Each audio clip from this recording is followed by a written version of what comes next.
Ilang beses ko bang sasabihin sa inyo na hindi nyo pwedeng pakainin ng kung anong damo lang ang kabayo ko? Mamahaling damo ang pinapakain dyan.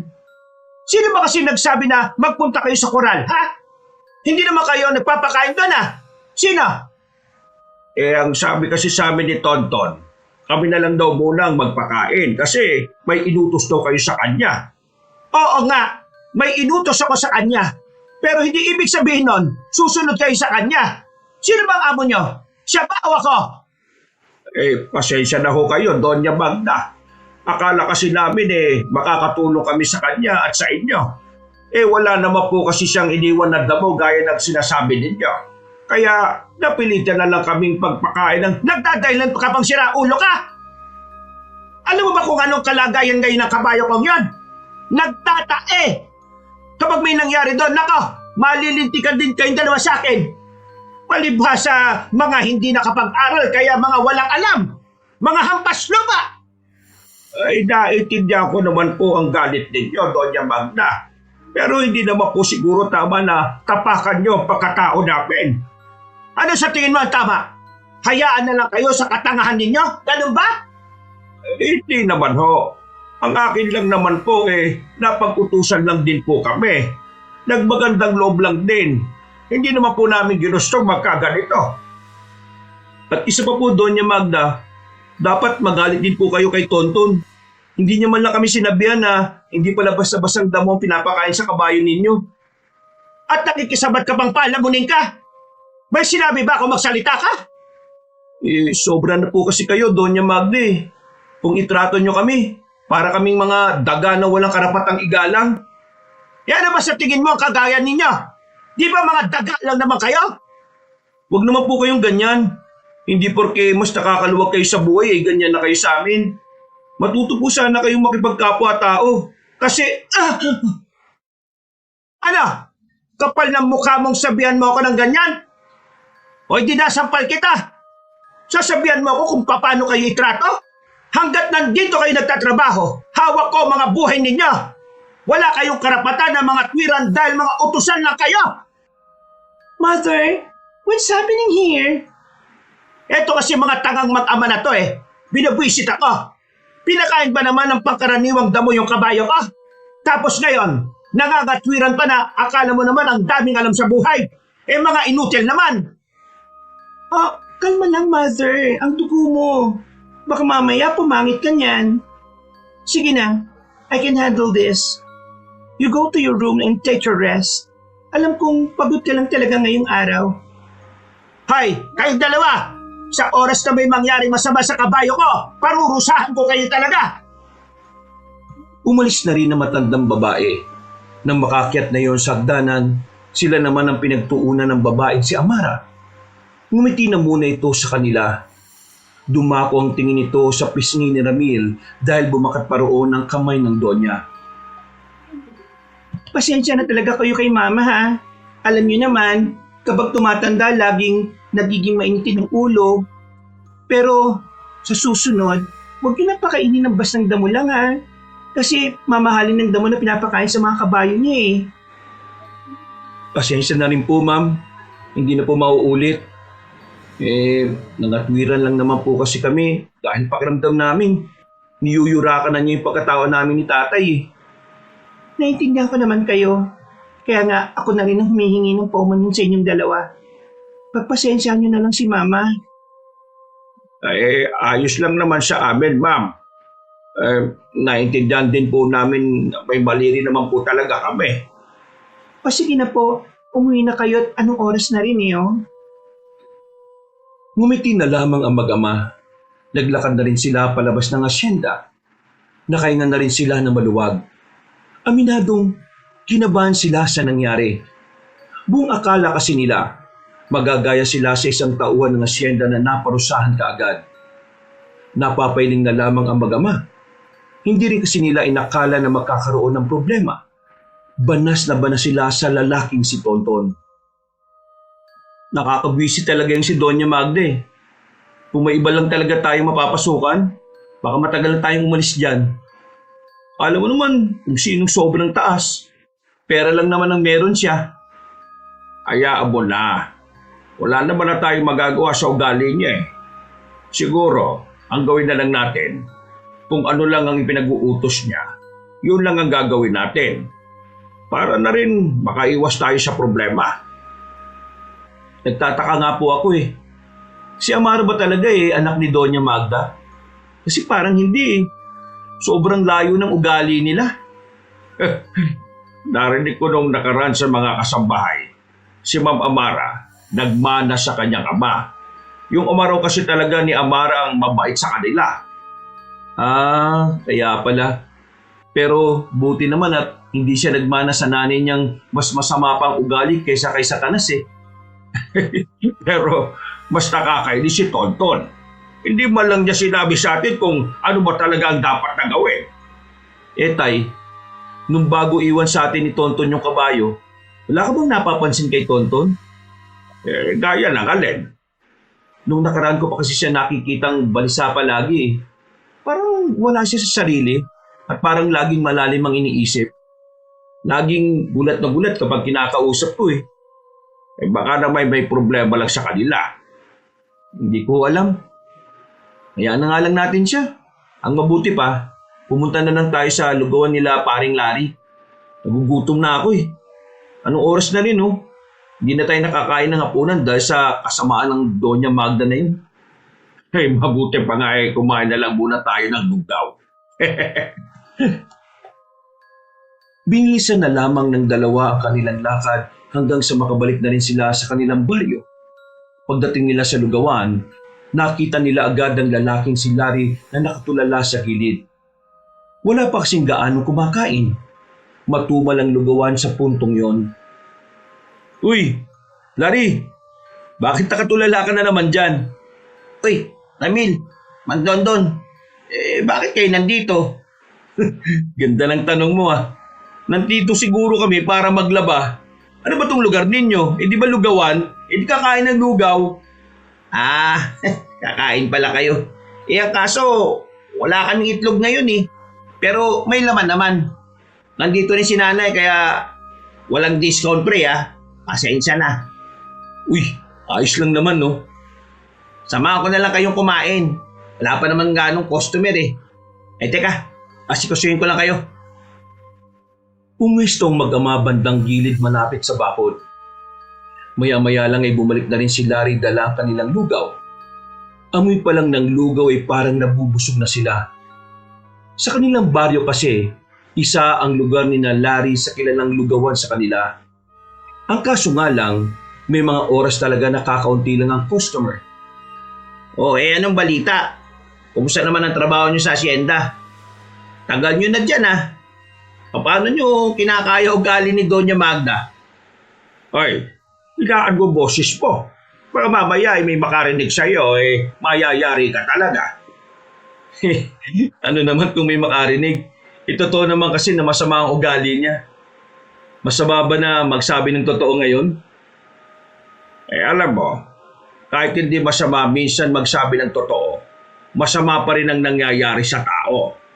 Ibig sabihin, hindi lahat ng katotohanan ay safe. May mga katotohanan na dapat sarilinin na lang lalo na kung buhay mo ang nakasalalay dito. Mabigat na tao si Doña Magda. Akala nyo, simpleng matandang babae lang yon. Bakit, Mang Dondon? May nakaraan ba kayo ni Doña Magda kaya parang kilala mo siya? Haba, buwang pala tong taong to oh. Hindi, biro lang naman. Seryoso masyado tong si Mang Dondon eh. Ikaw pre, wala ka bang balak sumunod sa amin? Para kahit papano may kasama naman kaming nai-stress. Uy, wag na no. Sa ngayon masaya ako dito sa lugawan. Pero baka sa susunod na buwan, mag-Maynila na ako. Isasama ako ng chewing ko sa construction site eh. Mas maganda ron kaysa dito. Mababa bigayan. Kung sa bagay, tama naman. Pero huwag kang papa-influensya sa mga tao dun ha. Uso-bisyo dun eh. Hindi naman may iwasan ng bisyo. Pero ang maganda rito, marunong akong mag-control.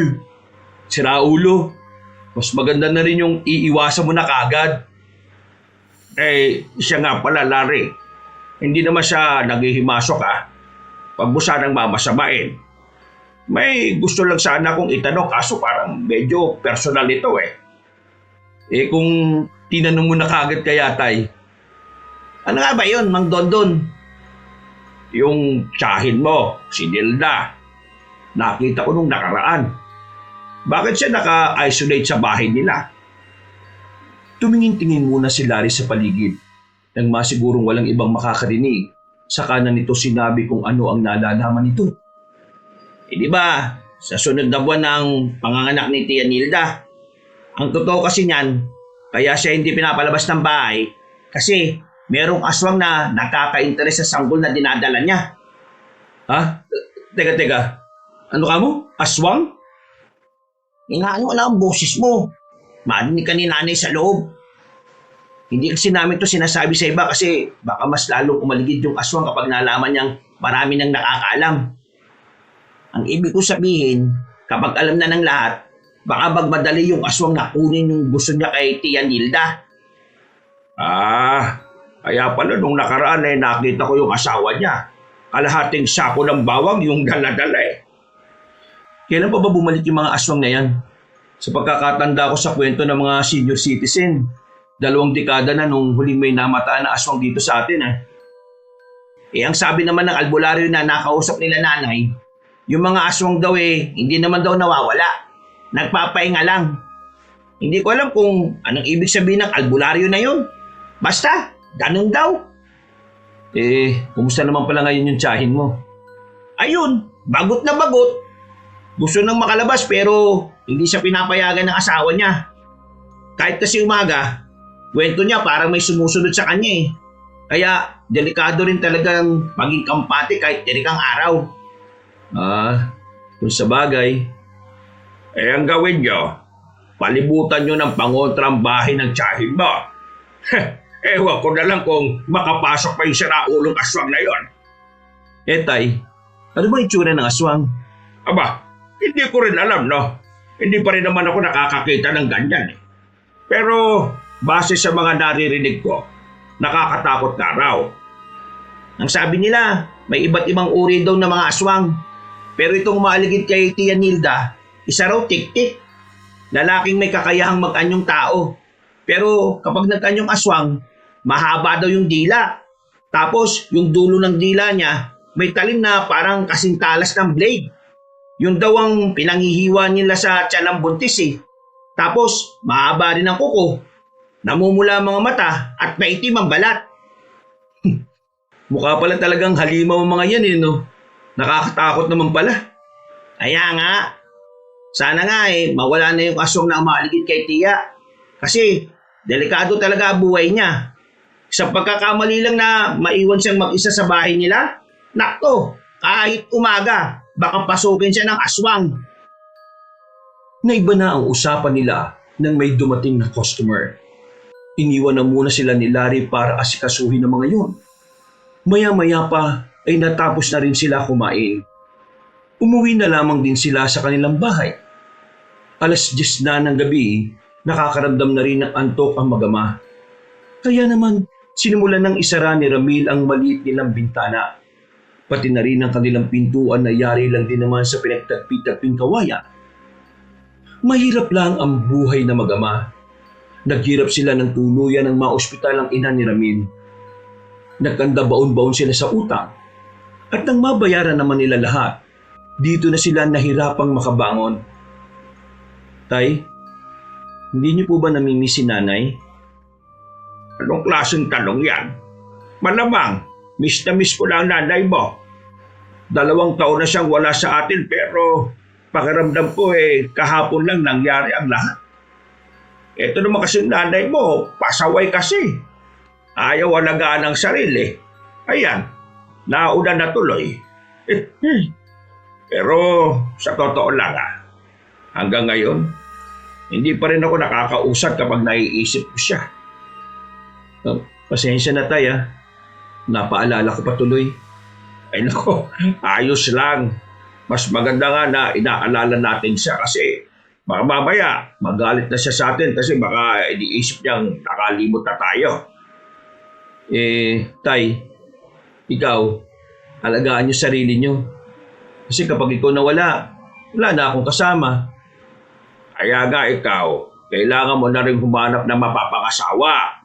Kasi, paano nga kung mawala ako? Malungkot ang mag-isa, anak. Kaya habang nandito pa ako, lumandi ka na. Gusto ko makita yung magiging apo ko. Kung makapagsalita naman to, parang mamamatay na eh. Hoy, hindi natin kontrolado ang buhay ha. Kaya dapat palagi tayong handa. Hindi na nakasagot pa ang binatang si Ramil. Mga ilang minuto lang din, narinig na niyang humihilik ang kanyang ama. Napangiti na lamang din siya at saka kalaunan ay nakatulog na rin. Kinaumagahan ay agad na rin silang naghanda. Kailangan na nilang magpunta ng asyenda. Marami silang gagawin doon dahil kinagabihan may darating na bisita si Doña Magda. Sa pagkakaalam ng mag-ama, may mga negosyanteng dadalaw sa mansyon.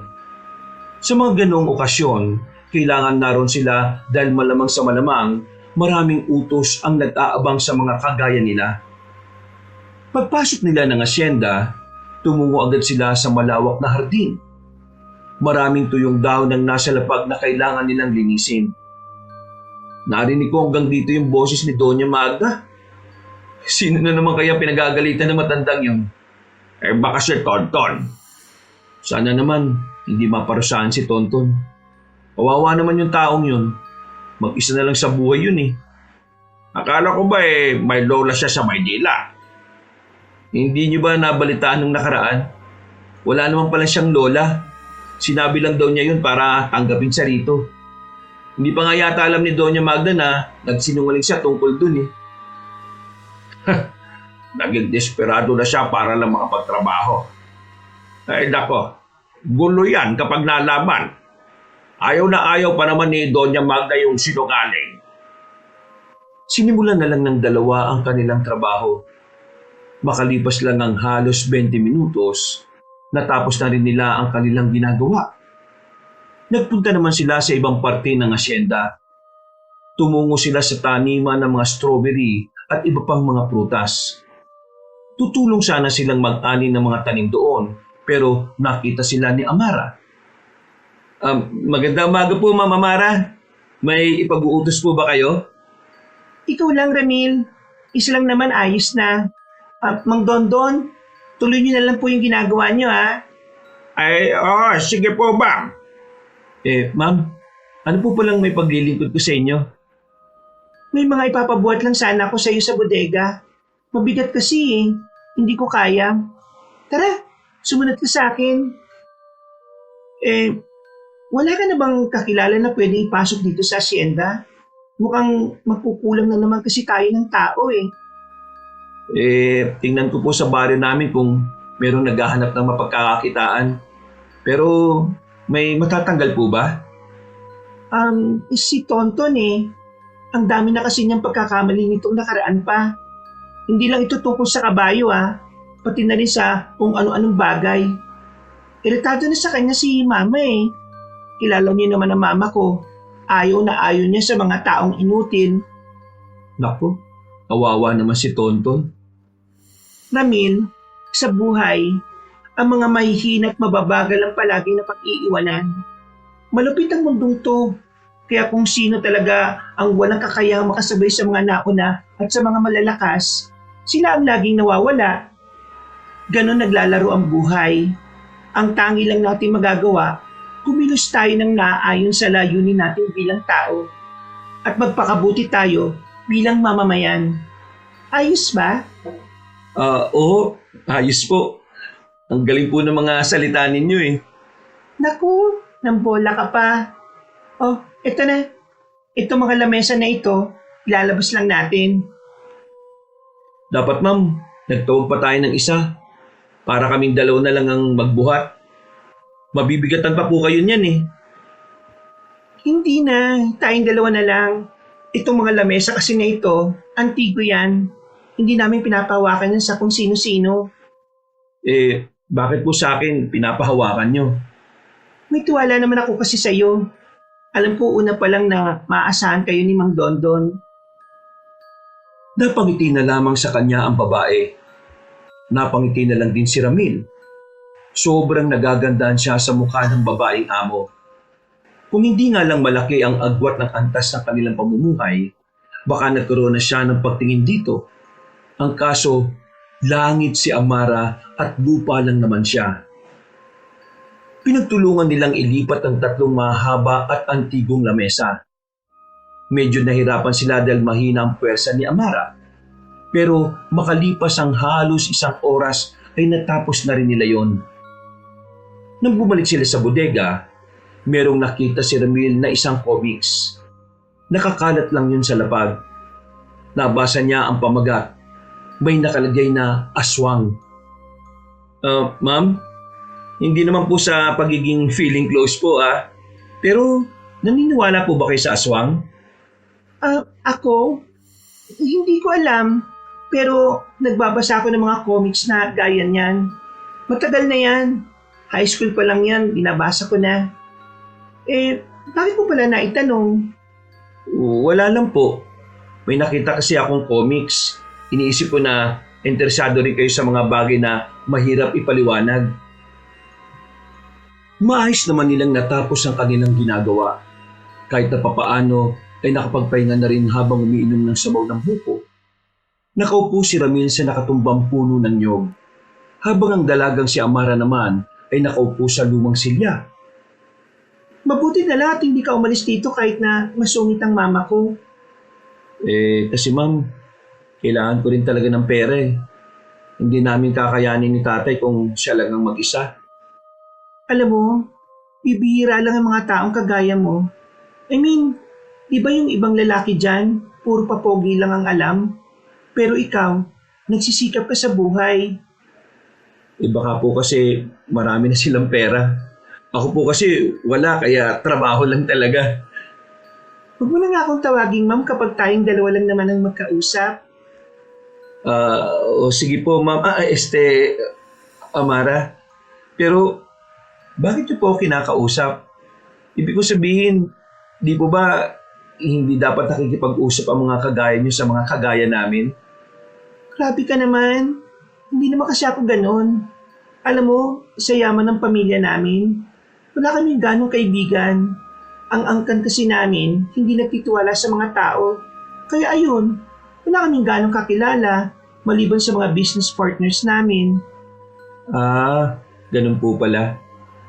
Kaya gusto kitang tanungin, pwede ba kitang maging kaibigan? Po? Ako po? May nakita ka bang ibang tao dito? Hindi niyo naman po kasi ako kalibel Wala naman akong pakialam sa antas ng pamumuhay. Gusto ko lang maranasan maging simpleng tao. Yung merong kaibigan. Baka po kasi magalit si Doña Magda Hindi naman natin ipapaalam na magkaibigan tayo, no? So, friends? Inilahad ng dalaga ang kamay. Agad naman nakipagkamay si Ramil sa babae. Noong mga sandaling yon, hindi makapaniwala si Ramil na nahawakan niya ang kamay ng dalaga. Matapos ang sandaling yon, tila nabuo na ang kanyang araw. Nagtataka nga sa kanya ang ama niya dahil masyado siya masaya. Kanina ka pa ngumingiti dyan Ano pa meron? Abot mo nga sa akin yung asin. Tay, hindi ka maniniwala sa sasabihin ko. Ano nga ba yan? Magkaibigan na kami ni Ma'am Amara. Ano? Magkaibigan na kayo? Paano nangyari yan? Hindi naman kasi masama ang ugali ni Ma'am Amara. Kanina kasi, tinulungan ko siya na magakot ng lamesa palabas. Tapos, ang dami na namin napag-usapan. Tapos sa dulo, nakipagkaibigan siya sa akin. Tinanggap ko na. Lugi pa ba ako nun? Hoy, tigilan mo yan. Mas malabo pa sa sabaw ng pusit yung pinagsasabi mo. Nako, hindi ka papatulan yan. Tayo naman, magkaibigan lang naman kami. Hindi mo ako maloloko, no? Alam ko matagal mo nang pinagpapantasya niyang si Amara na yan. Alam ko naman yan. Masaya lang naman ako kasi kahit papano may naging kaibigan ako na kagaya niya. Hindi ka ba masaya? Masaya naman ako. Inaalala lang naman kita. Alam mo naman ang pamilya nila, hindi ba? Allergic sila sa mga hampas lupang kagaya natin. Sa oras na malaman ni Doña Magda yan, ay nako, siguradong kawawa ka. Hindi naman ho niya malalaman. Paano kung nalaman niya? Napalingon na mag-ama sa bintana at nakita nilang naroon ang lalaking si Larry. May dala-dala itong tokwa na agad din namang inabot ni Ramil. Uy, pambihira ka naman. Kanina ka pa ba dyan? Hindi naman, kararating ko lang. Pero dinig na dinig ko kasi boses mo sa labas pa lang kaya narinig ko pinag-uusapan nyo. Uy, salamat dito sa tokwa. Wala ba kayong tinda? Meron, kaso pinaalis na ako ni Mami. Sumasakit daw ulo niya kapag ako naroon sa halip ng kapatid ko. Bakit? Ano ba nangyari? Nasuklihan ko ng 1,000 yung customer sa halip na 100 lang. Nako, naduling na naman kasi ako. Nako, kahit ako mama mo baka pinalayas na kita. Naiintindihan ko naman kung bakit siya nagalit. Kaya nga, hindi na lang din ako sumagot. Pre, ano pala balita sa tiyahin mo? Pansin ko, napapadalas ang tanong mo tungkol kay Tia. May gusto ka ba sa tiyahin ko? Sira ulo. Naalam ko lang kung inaaswang pa rin ba Ganun pa rin naman. Hindi pa rin naman siya pinapalabas. Kagabi nga, naramdaman na naman ni Tia na may nag-aabang sa kanya sa labas. Nang labasin ng Tia ko, wala namang ibang nakita roon kundi puting na itim. Anong sabi ng albularyo? Hindi makakontak, pre. Wala kaming balita sa kanya. Kung dalhin nyo na lang kaya sa Maynila yung tiyahin mo. Ang mga aswang naman ayaw naman niya sa matataong lugar, di ba? Dalhin nyo sa Maynila. Maingay doon at magulo. Subukan lang ng aswang na lumitaw sa syudad, tsak, patay siya. Kung pwede nga lang talaga sa Maynila. Ang kaso, hindi pwede. Oh, bakit naman hindi pwede? Yan kasi si Tia, maraming pinagkakautangan niya sa Maynila. Kaya nga narito sa probinsya yan para magtago Ay, nako, yun lang. Napapailing na lamang si Larry. Maya-maya lang din ay nagpaalam na lang din to sa mag-ama. Sabay namang kumain si Ramil at Mang Dondon. Pagkatapos, malapad na naman ang ngiti ni Ramil habang naghuhugas ng pinggan. Naiisip na naman ito ang dalagang si Amara. Kapag naalala niya ang pawisang mukha ng babae, hindi niya maiwasang hindi mapahanga. Kinabukasan, walang pasok sa asyenda ang mag-ama sa araw na yun. Gusto pa sana ni Ramil na humilata hanggang hapon pero bigla siyang ginising ng kanyang ama na kagagaling lang sa palengke. Oh, ano ba yun? Aga-aga nanggigising ka Wala naman tayong pasok, di ba?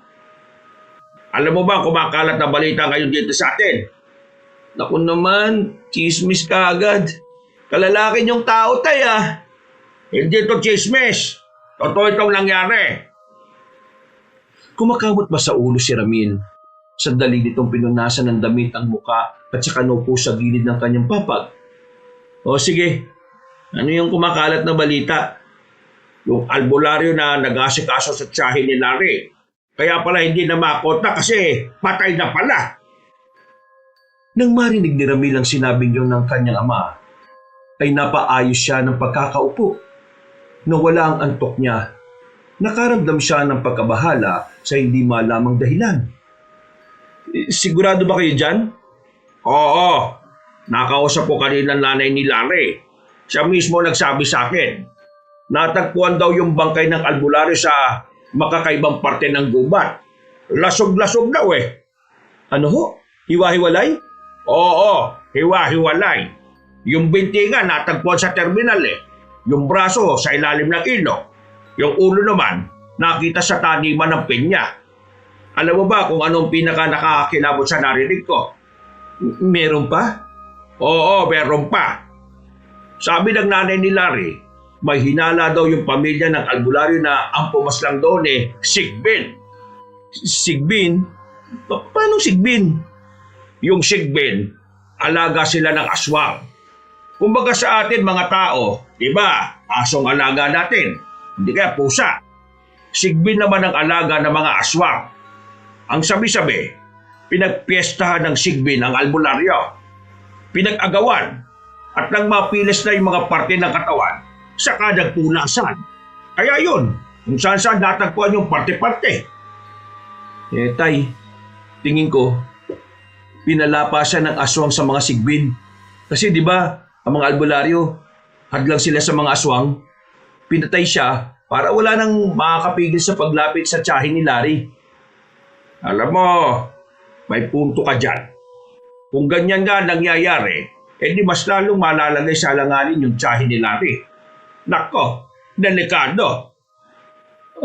Puntahan ko na lang si Larry, Tay. Ay sige, pag uwi mo, sabay mo na dito si Larry ha. Nakapangako kasi ako rin na bibigyan ko siya ng biko ngayon. Agad na umalis ang lalaking si Ramil. Pinuntahan niya kaagad ang bahay ni Larry. Sakto naman na nakita niya ang kaibigan niya na papalabas na rin ng bakuran. Nilapitan niya ito agad. O pre, bakit? Pre, totoo ba yung balibalita? Yung alin? Yung albularyo ni Tia. Oo. Totoo ba yun? Oo pre, totoo yun. Pinatay siya. Sabi ng pamilya, sigbin daw. Anong gagawin niyo ngayon? Hahanap ba kayo ulit ng bagong albularyo? Sinubukan na nga nila Kaso dahil sa nangyari sa albularyong yun, wala nang gustong pumatos. Wala nang albularyong gustong tumulong kay Tia. Naku, kawawa yung bata na dinadala ng tiyahin mo. Kapag na-stress ang tiyahin mo, baka kung ano mangyari. Grabe ka magkalala no? Dapat na ba kitang tawagin at tiyuhin? Sira ulo. May asawa tiya mo para kang timang. Wala namang kwenta yun Kunwari, nagbabantay pero maya-maya aalis din. Ikaw na lang pre. Tiyo. Manahimik ka nga. Ang mabuti pa, sumama ka na lang sa akin sa bahay. Si tatay, nagluto talaga ng biko para sa'yo. Uy, biko! Ayos! Sa kabila ng mga kababalaghan na kumakalat sa kanilang lugar, naging masaya naman ang buong maghapon ni Ramil noong mga sandaling yun. Nalibang siya sa pakikipagkwentuhan kay Larry. Pagsapit naman ng gabi, nakatanggap si Mang Dondo ng mensahe mula sa asyenda na kailangan nilang magpunta. Merong pinapatapos si Doña Magda sa kanila. Pambira naman tong cellphone na ito, namatay. Hindi ko pa nababasa yung buong text ni Panin kung anong gusto ipagawa sa atin ng Donya. Ang nabasa ko lang may ipapatapon. Hayaan mo na lang kasi yung cellphone mong yan. Bulok na yan Lumang model na rin. Tara, punta na lang natin sila sa asyenda. Baka kailangan na kailangan talaga ng tao. Para maalis ang pagkabagabag nila, pinunta na lamang nila ang asyenda. Pagdating nila roon, may mga nakita silang mga tambak ng basura sa gilid ng bodega. Sa malayo pa lang ay nangangamoy na. Naroon din ang iba pa nilang kasamahan. Yan yata yung naipong basura nung may bisita si Doña Magda Wala si Manang Paring Nasa kaya yung isang yon? Paglapit nila roon, ay agad nilang isinakay ang mga basura sa truck na nasa labas lang na asyenda. Malayo-layo pa ang kanilang nilakad bago mailabas yun. Sanay na sanay naman ang mag-ama sa ganung uri ng trabaho kaya ayos lang sa kanila. Saglit lang naman sana sila sa asyenda sa ganung oras. Hindi rin naman kasi mahirap ang trabaho nila. Napatagal lang sila sa paghahanap ng lugar doon na maaari nilang paghugasan ng kamay. Kakaikot nilang dalawa sa buong asyenda, meron na silang narating na lugar na kung saan parang bibihira lang ang taong nakakarating doon. Tay, ito gripo. Makakapaghugas na rin tayo. Nako, buti naman. Ang baho na ng kamay natin Baka magkasakit pa tayo. Habang naguhugas ng kamay ang mag-ama, meron silang narinig ng mga boses ng lalaki. Naintriga sila kaya nagtago sila sa gilid at inintay kung sino ang mga paparating. Mga ilang sandali lang, sa mismong tapat nila tumigil ang mga lalaki. Tila may hinihintay ang mga yon. Hindi nila alam kung sino. Hindi rin naman kasi nila kilala ang mga lalaking yon. Wala silang natatandaan na nakita nila yon sa loob ng mansyon. Nakapagtataka rin para sa kanila na sa madilim na tagong lugar ng asyenda nila nakita ang mga yon. Para sa mag-ama, kahinahinala ang mga kilos nito. Sino kayo mga yan? Baka masasamang tao mga yan, Tay. Baka mga akyat bahay ang mga yan. Paano sila nakapasok dito? Napasiksik silang dalawa sa gilid ng marinig na nilang nagsalita ang isang lalaki. Malaki ang boses nito at sa tono nito ay masasabi nilang hindi ito basta-basta. Napatingin sila sa kaliwang banda at nang makita nilang dumating si Doña Magda, kasama nito ang mga tauhan nito. Noong mga pagkakataong yon, mas lalo na silang nalito. Wala silang ideya kung ano ang nangyari. Pero nakakaramdam sila ng kaba na parang may hindi tamang nangyayari. Mabuti naman at dumating ka kagad, Doña Magda. Nung nakaraan kasi, naghintay pa kami dito ng halos 20 minutos. Pasensya ka na nung nakaraan. Nagkaroon lang ako ng hindi inaasahang lakad kaya medyo nahuli. Pero ngayon, babawi ako. Dahil naghintay kayo nung nakaraan, may pasobra akong 3 para sa inyo. Yan ang gusto ko sa inyo, Doña Magda eh. Hindi kayo napayag na madismaya ang kliyente nyo.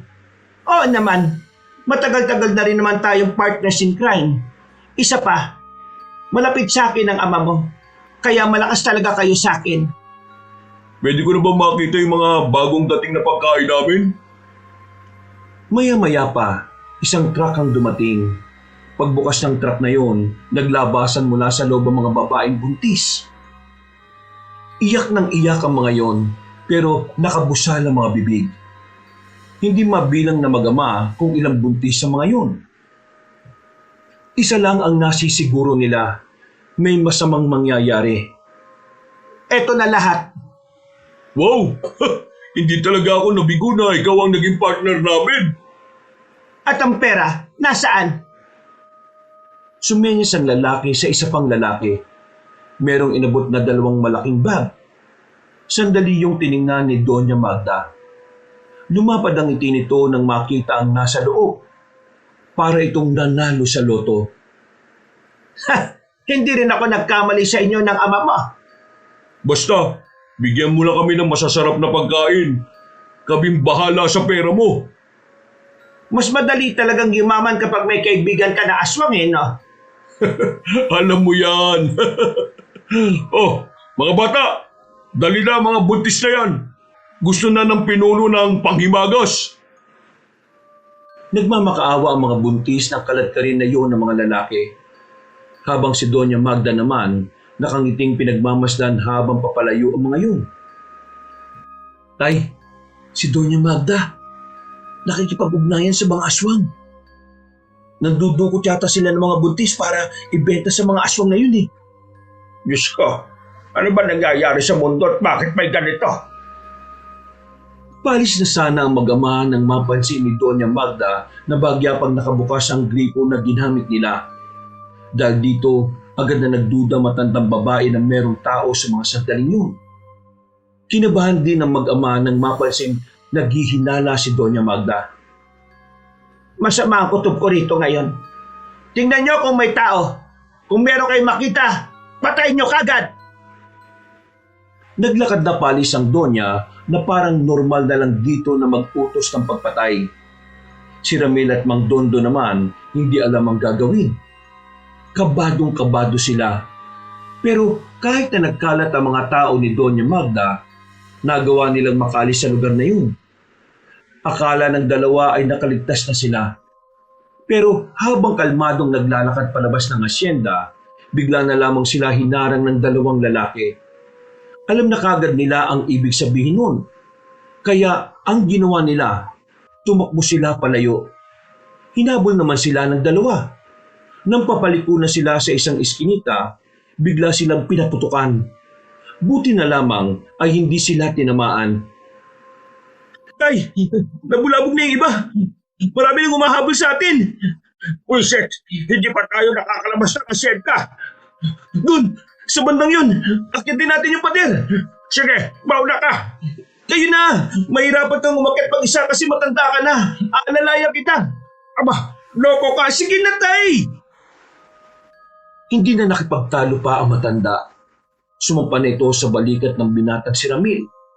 Nang makakyat na ito sa pader, Si Ramil naman ang nagsumikap na makakyat doon. Hinubad ni Mang Dondon ang kanyang damit at saka inaabot kay Ramil. Nagawa namang mahila si Ramil paitaas. Muntikan lang itong matamaan ng bala. Nang makalagpas na sila sa pader na yon, tinahak nila ang masukal na kagubatan. Wala silang ibang madadaanan kundi yun lang. Hindi man nila alam kung saan patungo ang direksyon na yon. Ang mahalaga na lamang sa mag-ama ay mailigtas ang kanilang sarili. Tay, nasa likuran na sila ulit. Hinahabol nila tayo. Sige na, mauna ka na. Ang bagal ko kasi. Balo ka ba, Tay? Hindi kita iiwan, no? Ilang beses silang pinaputukan ng mga kalalakihang humahabol sa kanila. Pero dahil maraming puno roon, hindi sila matamaan ng mga yon. Nakarating sila sa ilog. Malakas ang agos ng tubig, pero wala silang madaraanan kundi yun lang. Kaya naman, kahit na alam nilang medyo peligroso, isinugal nila ang mga sandaling yon. Nang nasa gitna na sila ng tubig, bigla na lamang silang natangay. Hindi na sila nagawa pang habulin ng mga armadong lalaki. Dahil na rin sa makailang ulit na pagtama ng mag-ama sa batuhan, nawalan na rin sila ng malay. Maya-maya, nagkamali na lamang ang mag-ama na nasa gilid na sila ng ilog. Masakit ang katawan, pati na rin ang ulo nila. Nasaan na tayo, Tay? Hindi ko alam. Pero dito tayo dinala ng agos. Ayos ka lang ba? Opo, Tay, ayos lang ako. Ikaw, wala bang masakit sa'yo? Wala. Masakit ang buong katawan ko. Pero buti na lang walang malalang nangyari sa atin. Marahang bumangon ang dalawa. Nakahawak pa sa balakang ang matandang si Dondon. Si Ramil naman ay medyo nahihilo pa. Sinuyod nila ng tingin ng paligid. Napapalibutan sila ng matataas na puno. Tingin mo, Tay, malayo na kaya tayo sa asyenda? Sana. Sana malayo na nga tayo.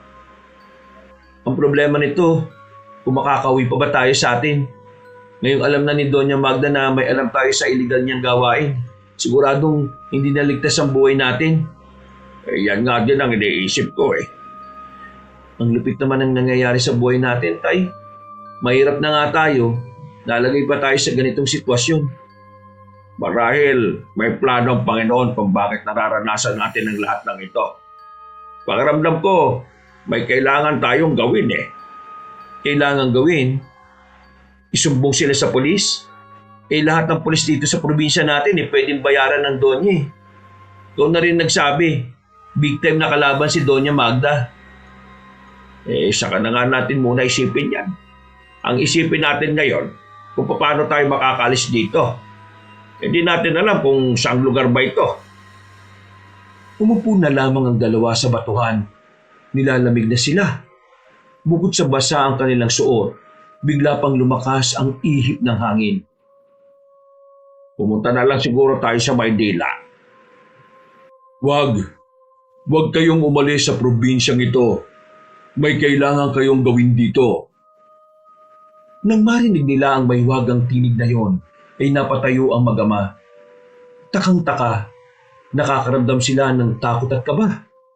Pakiramdam nila ay merong engkanto na nakatingin sa kanila. Dumampot ng bato si Mang Dondon, paulit-ulit na sinusuyod ang paligid. Sino ka? Magpakita ka! Kalma lang kayo. Hindi naman ako kaaway. Sa katunayan, ako ay isang kakampi. Paano naman namin masisiguro kung kakampi ka? Hindi ka nga namin kilala eh. Oo nga, magpakilala ka. Para sa kapayapaan ng inyong isip, ipapakilala ko ang aking sarili. Ako si Tubaol, ang bathala ng kagubatan na nasa inyong harapan. Anong pangalan mo? Tubaol ang aking pangalan. Tubol? Anong tubol? Ang sabi ko, Tubaol, hindi tubol. Nasaan ka ba? Bakit ayaw mo magpakita? Ako mismo ang kagubatan. Kaya ibig sabihin lang nito, ako ay nasa inyong harapan. Boses lang ang naririnig namin sa iyo eh. Hindi kami maniniwala. Ano pa ba ang gusto niyong marinig? Gusto niyo bang marinig kung papaano ko kayo murahin? Bakit ba ang daldal niyo? Hindi niyo man lang ba aalamin kung ano ang nais kong sabihin? Nagkatinginan na mag-ama. Naintriga rin sila sa kung anuman ang pakay sa kanila ng misteryosong boses. Sige, sabihin mo kung anong kailangan mo sa amin. Narito ko para tulungan kayong maprotektahan ang inyong sarili kontra sa mga aswang at pati na rin sa mga mortal na kagaya ninyo. Bibigyan ko kayo ng proteksyon at sandata. Kakibat ng proteksyon at sandata na ito ay ang responsibilidad na kailangan niyong tanggapin. Kailangang tanggapin? Ano to, sa pilitan? Wala nang ibang mortal ang karapat-dapat. Kayo lamang dalawa. Dahil sa pagiging busilak ng inyong puso, dahil sa kabutihan na inyong tinataglay, kayo ang napili ng langit at kalikasan. Teka lang naman. Sinasabi mo bang magiging tagapagligtas kami? Kakalabanin namin ang mga aswang na yon? Tama ka sa sinabi mo, iho. Magiging tagapagligtas kayo ng bayang ito. Yun ay kung tatanggapin nyo ang aking inaalok.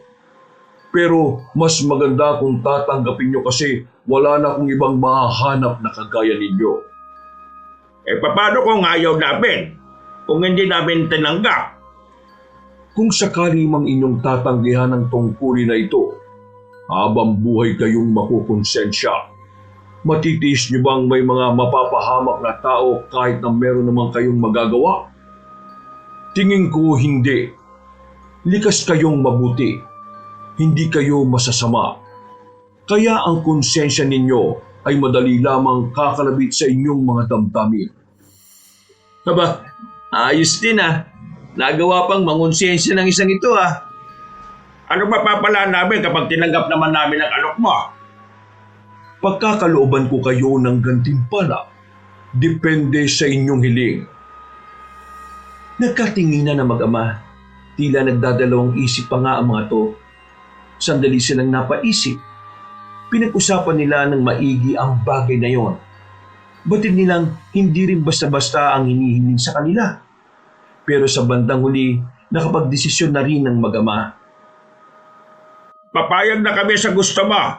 Ituro mo lang sa amin kung ano ang mga gagawin namin para makalaban ang mga aswang na yon. Maaari ko bang malaman kung ano ang dahilan at bakit tila yata nagbago ang inyong isip? Naku, duda ka pa yata eh. Naisip ko na kung tatanggapin namin ang inaalok mo, mas magiging ligtas kami ng anak ko. Kaligtasan ng anak ko ang iniisip ko.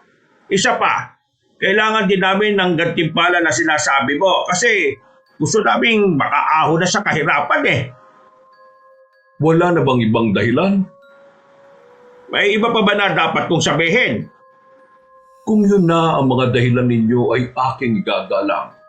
Ngunit sa paglipas ng panahon, saka nyo lamang mapagtatanto ang pinakadahilan kung bakit nyo kailangang pigilan ng kasamaan. Dahil pumayag na kayo, hali kayo at pumasok sa kagubatan. Ipapakita ko sa inyo ang sandata na inyong gagamitin. Sinunod ng dalawa ang sinabi ng mahiwagang boses. Noong mga sandaling yon, hindi nila maintindihan kung bakit parang wala silang nararamdamang kaba. Para bang komportable lang sila kahit na alam nilang hindi normal na nagsasalita ang kagubatan. Kaunting lakad lang ang kanilang ginawa. Meron silang narating na isang bahay na yari sa bato. Merong pintuan na may malaking kandado ang pinto. Kunin ninyo ang susi sa iyong bulsa, Dondon. Pagkapa ni Mang Dondon sa kanyang bulsa, nakita niya roon ang isang susi na kulay puti. Nagtataka man, sinunod na lamang nito ang sinabi ng boses. Pagbukas ni Mang Dondon ng pintuan, isang malakas na liwanag ang sumalubong sa kanila. Espada at palakor. Yan ang mga sandatang lulupig sa kasamaan. Ikaw, Ramil, kunin mo ang espada. Ikaw, Dondon, ikaw naman ang magmamay-ari ng palakol. Dinampot nila ang kanilang sandata. Parang normal na sandata lang ang mga yon dahil wala man lang silang naramdamang kakaiba nang hawakan nila ito.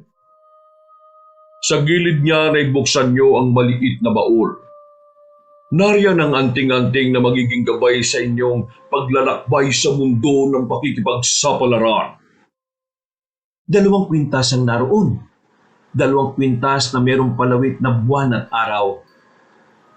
Ang buwan ay kunin mo, Ramil. Ang araw naman ay kunin mo, Dondon. Isuot niyong dalawa yan. Pagsuot nila ng kwintas, bigla na lamang silang nangisay para silang kinukuryente na ewan. Halos 1 minuto rin silang ganon. Nang mahimasmasan, hindi na nila naramdaman ang sakit na katawan nila. Tila naghilom na rin lahat ng lamog na nararamdaman nila. Anong nangyari sa amin? Bakit hindi na masakit ang katawan namin? At bakit tuyo na itong suot namin? Kayong dalawa ay muling isinilang bilang mga tagapagligtas. Ngayon, anong gagawin namin? Ang bahay na inyong kinalalagyan ay ang bahay na magiging inyong tahanan. Nasa loob ng bahay na yan ang mga bagay na kailangan niyong malaman. Basahin niyo ang mga librong nariyan. Kayo lamang ang makakatulong sa mga sarili ninyo para maging mahusay kayong mandirigma. Kailangan ko na magpahinga hanggang sa muling pag-uusap. Paalam. Teka, sandali! Nawala na ang maiwagang tinig ng mga sandaling yon. Naiwan na lamang sila sa loob ng bahay na yon na takang-taka pa rin sa mga nangyayari. Tiningnan nila ang mga libro. Nakapaloob doon ng tungkol sa mga aswang at mga bagay na dapat nilang matutunan sa pakikipaglaban. Bihira. Ang daming libro dito pero wala man lang pagkain. Hoy, Tubol! Kung naririnig mo ako, baka naman pwede mo kaming bigyan ng pagkain. Hindi na niya tayo maririnig. Tingin ko bumalik na siya kung saan siya naroroon. Pero ang sabi niya, siya mismo ang gubat na ito Maghanap na lang tayo ng prutas o gulay dyan sa labas. Marami namang halaman at puno dito. Napailing na lamang si Ramil. Noong mga oras na yon, pansamantala nilang nakalimutan ang tungkol sa mga natuklasan nila kay Doña Magda. Tila biglang tumuon ang kanilang atensyon sa mga libro. Binasa nila ang mga yon. At sa hindi ba lamang dahilan, mabilis nilang naisalpak sa utak nila ang mga kaalamang naroroon. Malaki ang ipinagbago ng kanilang katalinuhan. Para bang mas mabilis na nilang naiintindihan ang bagay na inaaral nila. Inabot na sila hanggang umaga. Hindi sila nakakaramdam ng antok. Gising na gising ang kanilang diwa. Sa katunayan, may naisip pa silang gawin nung oras na yun. Sigurado ka ba sa naiisip mo? Opo, Tay. Kailangan ko masabi kay Ma'am Amara na may ginagawang masama ang nanay niya. Kailangan niya makaiwas kay Doña Magda dahil sigurado mapapahamak din siya balang araw. Paano kung pati si Ma'am Amara may nalalaman din pala sa bagay na yon? Baka ikaw pa mapahamak. Baka mahuli ka nila. Tay, magtiwala ka sa akin. Kaya ko to. Ngayong may sandata na tayo at proteksyon, hindi na natin kailangan pang matakot, no? Isa pa, ginagawa natin to para sa tungkulin na ibinigay sa atin. Magliligtas tayo ng buhay ngayon. Masama ang kutob ko sa ganyan, Ramil. Pero sige, pagkakatiwalaan kita. Nagkasundo naman ang mag-ama ng mga sandaling yun. Umalis sila ng kagubatan.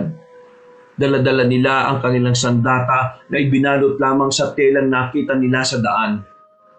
Nang makalabas na sila ng gubat at makarating na rin sa kalsada, dito na nila muling naramdaman ang kaba. Unang pumasok sa isipan nila ay maaring hinahanap na sila ng mga tauhan ni Doña Magda. Umuwi sila sa kanilang baryo. Hindi sila nakalapit sa bahay nila dahil napansin nilang may dalawang lalaking nakatambay sa tapat. Kaya naman naisipan nilang dumiretso na lang sa asyenda. Kakausapin nila ang babaeng si Amara. Habang naglalakad sila, natanong nila si Larry na paparating. Agad itong hinila ni Ramil at dinala sa tagong iskinita. Oh, pare, Magdodong, bakit kayo nandito? Nag-aalalang tumingin-tingin na muna ang binatang si Larry sa paligid. Hindi dapat kayo nandito. Inaanap kayo ni Doña Magda eh. Ang sabi nila, nagnakaw daw kayo sa asyenda. Eh alam ko namang hindi nyo magagawa yun, kaya sabihin nyo sa akin, ano ba talaga nangyari? Ikaw na magkwento, Ramil. Kasi pre, ganito yun. Kagabi, nagpunta kami ng asyenda para itapon yung mga naiwang basura. Naghanap kami ng mahugasan ng kamay pagkatapos, hindi namin inakala na meron kaming matutuklasan. Nalaman namin na may illegal na ginagawa si Doña Magda. Hindi lang basta illegal pre sobrang immoral. Si Doña Magda, dumudukot sila ng mga buntis dito sa probinsya natin. At ang mga buntis na yon ay ibinibenta niya sa mga aswang mismo. Ha? Totoo?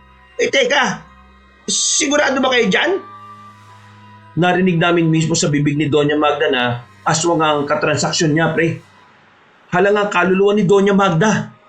Hindi lang basta masama ang ugali niya. Sobrang sama pa. Mahiya talaga si Satanas sa kasamaan ng pagkatao niya eh. Diyos ko, hindi na maganda to. Kung ganyan pala si Doña Magda, maraming buntis na mapapahamak. Kabilang na dito yung tsahin ko.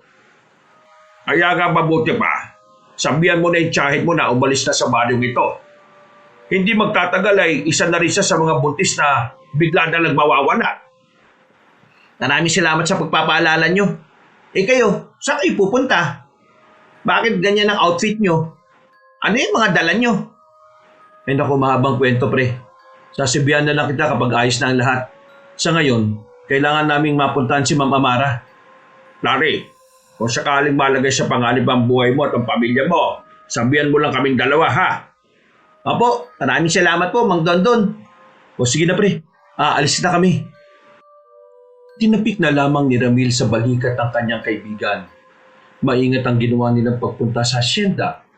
Pagdating nila roon, may mga tauhan ng pagala-gala sa loob pero dahil malaki ang asyenda, nakahanap naman sila ng ibang madadaanan. Mukhang wala na makakita sa atin dito. Tama itong dinaanan natin. Kakaliwa tayo dyan. Malapit na dyan yung sinasabi mong bodega na tinatambayan ni Ma'am Amara. Tay, di ba sabi ni Tubol, proteksyon tong suot nating kwintas? Subukan kaya natin kung gumagana. Paano? Magpabaril tayo. Sira ulo. Tumigil ka nga sa mga pinag-iisip mo. Tara na. Habang walang tao ay mabilis nilang tinakbo ang daan patungo sa iskinita. Nang malagpasan nila yon ay natanong na nila ang bodega. Nang mapansing walang makakakita sa kanila, hindi na sila nagsayang ng oras. Nagmamadali na silang makalapit doon. Sakto naman na nasa loob pala ang babaeng si Amara. Nagpupunas ito ng mga silya. Oh, Mang Dondon, Ramil, kayo pala. Amara, alam kong alam mo na ang nangyari. Huwag kang maniniwala. Wala kami ginagawa masama. Ang alin ba? Teka, ano ba nangyayari? Pinagkakalat ni Doña Magda na nagdakaw daw kami dito sa asyenda kaya kami umalis kagabi. Pero iba talaga nangyari. Paano iba? Sige nga, ipaliwanag nyo, makikinig ako. Natuklasan kasi namin na may ginagawang masama si Doña Magda. May ginagawang masama? Teka, parang hindi naman yata tama ito. Alam kong nasusungitan kayo ni Mama pero... Pero Amara, totoong sinasabi ko. Kagabi, nakita namin siya na may kausap na lalaki. Ang lalaking yon at ang kasama nun ay mga aswang. Tapos, maya-maya lang, may mga dumating na truck na laman ng mga buntis. Yung mga buntis, pinadukot ni Doña Magda para ibenta sa mga aswang. Ganun ang ginagawa ng mama mo kaya mas madali siyang nakakalikom ng pera. Ramil, Maniwala ka sa akin. hindi tama yan sinasabi mo. Kilala ko ang mama ko. Kahit na maraming nagagalit dahil sa ugali niya, alam ko na kahit kailan, hindi siya gagawa ng gaya ng sinasabi mo. Sumusobra ka na, Ramila. Hindi ko kayang tanggapin ang sinasabi mo. Iha, totoo ang sinasabi ni Ramil. Kailangan mo makinig sa amin dahil para din naman ito sa kaligtasan mo. Kung ayaw mong maniwala, bakit hindi ka mismo mag-obserba? Alamin mo kung totoo yung sinasabi namin. Iha, hindi mo kilala ng gusto ang nanay mo. Umalis na kayo. Hindi ko kailangan marinig ang mga sinasabi ninyo. Pero, Amara, kung Ramil, tama na. Umalis na kayo bago ko ba kayo isumbong sa mga tao namin. sana mapagtanto mo rin na tama ang sinasabi namin. Akala ko pa naman magkaibigan na tayong dalawa. Pero hindi pa pala. Sige na, umalis na tayo. Wala na tayong magagawa kung ayaw niyang makinig sa atin. Tumango na lamang si Ramil kay Amara. Mabilis nilang nilisan ng asyenda. Pagsapit ng gabi, nanatili na muna sila sa kanilang baryo. Pero hindi sila umuwi ng bahay. Nagtago lang sila sa bakunong parte ng kanilang lugar. Tay, tingin ko, kailangan na natin gumawa ng paraan para pigilan yung operasyon nila Doña Magda at ng mga aswang. Anong kailangan natin gawin? Manmanan natin si Doña Magda. Kailangan natin magkaroon ng impormasyon kung nasaan ang mga aswang. Sumang-ayon ng kanyang ama. Nung gabing yon, bumalik na muna sila sa kagubatan. Ilang araw nilang pinagplanuhan ang kung paano nila mamanmanan ang matandang si Magda. Sa loob ng 1 linggong pagbuntot kay Doña Magda, nalaman na rin nila sa wakas kung saan naglulungga ang mga aswang. Doon din madalas na nagpupunta si Doña Magda para sa ilan itong transaksyon. Isang gabi, Tay, handa ka na ba? Ako pa talaga tinanong mo. Ikaw kung handa ka na ba? Handang-handa na ako, Tay. Pero sana, matuwa sa atin si Tobol. Sinisimulan na natin ang misyon. Habang naglalakad sila palabas ng kagubatan, bigla na lamang lumakas ang hangin. Kasunod nito ay narinig nila ang tinig ng bathala ng kagubatan. Hindi ka ba talaga marunong makinig sa tamang pangalan? Tubaol ang pangalan ko, hindi Tubol. Oh, nandiyan ka pala. Paalis na kami. Pupuntahan namin yung kuta ng mga aswang. Masusubukan na rin namin ang sandata at anting-anting na bigay mo sa amin. Mag-iingat kayo sa inyong lakad. Mag-iingat din kayo sa pagbibigay ng tiwala. Maaring merong magtaksil sa inyo. Sino naman? Kung may nalalaman ka, sabi mo na kagad sa amin, di ba? Kung alam ko lang kung sino, edi sinabi ko na nga. Isa ka palang hangal eh. Ano yung sinasabi mo?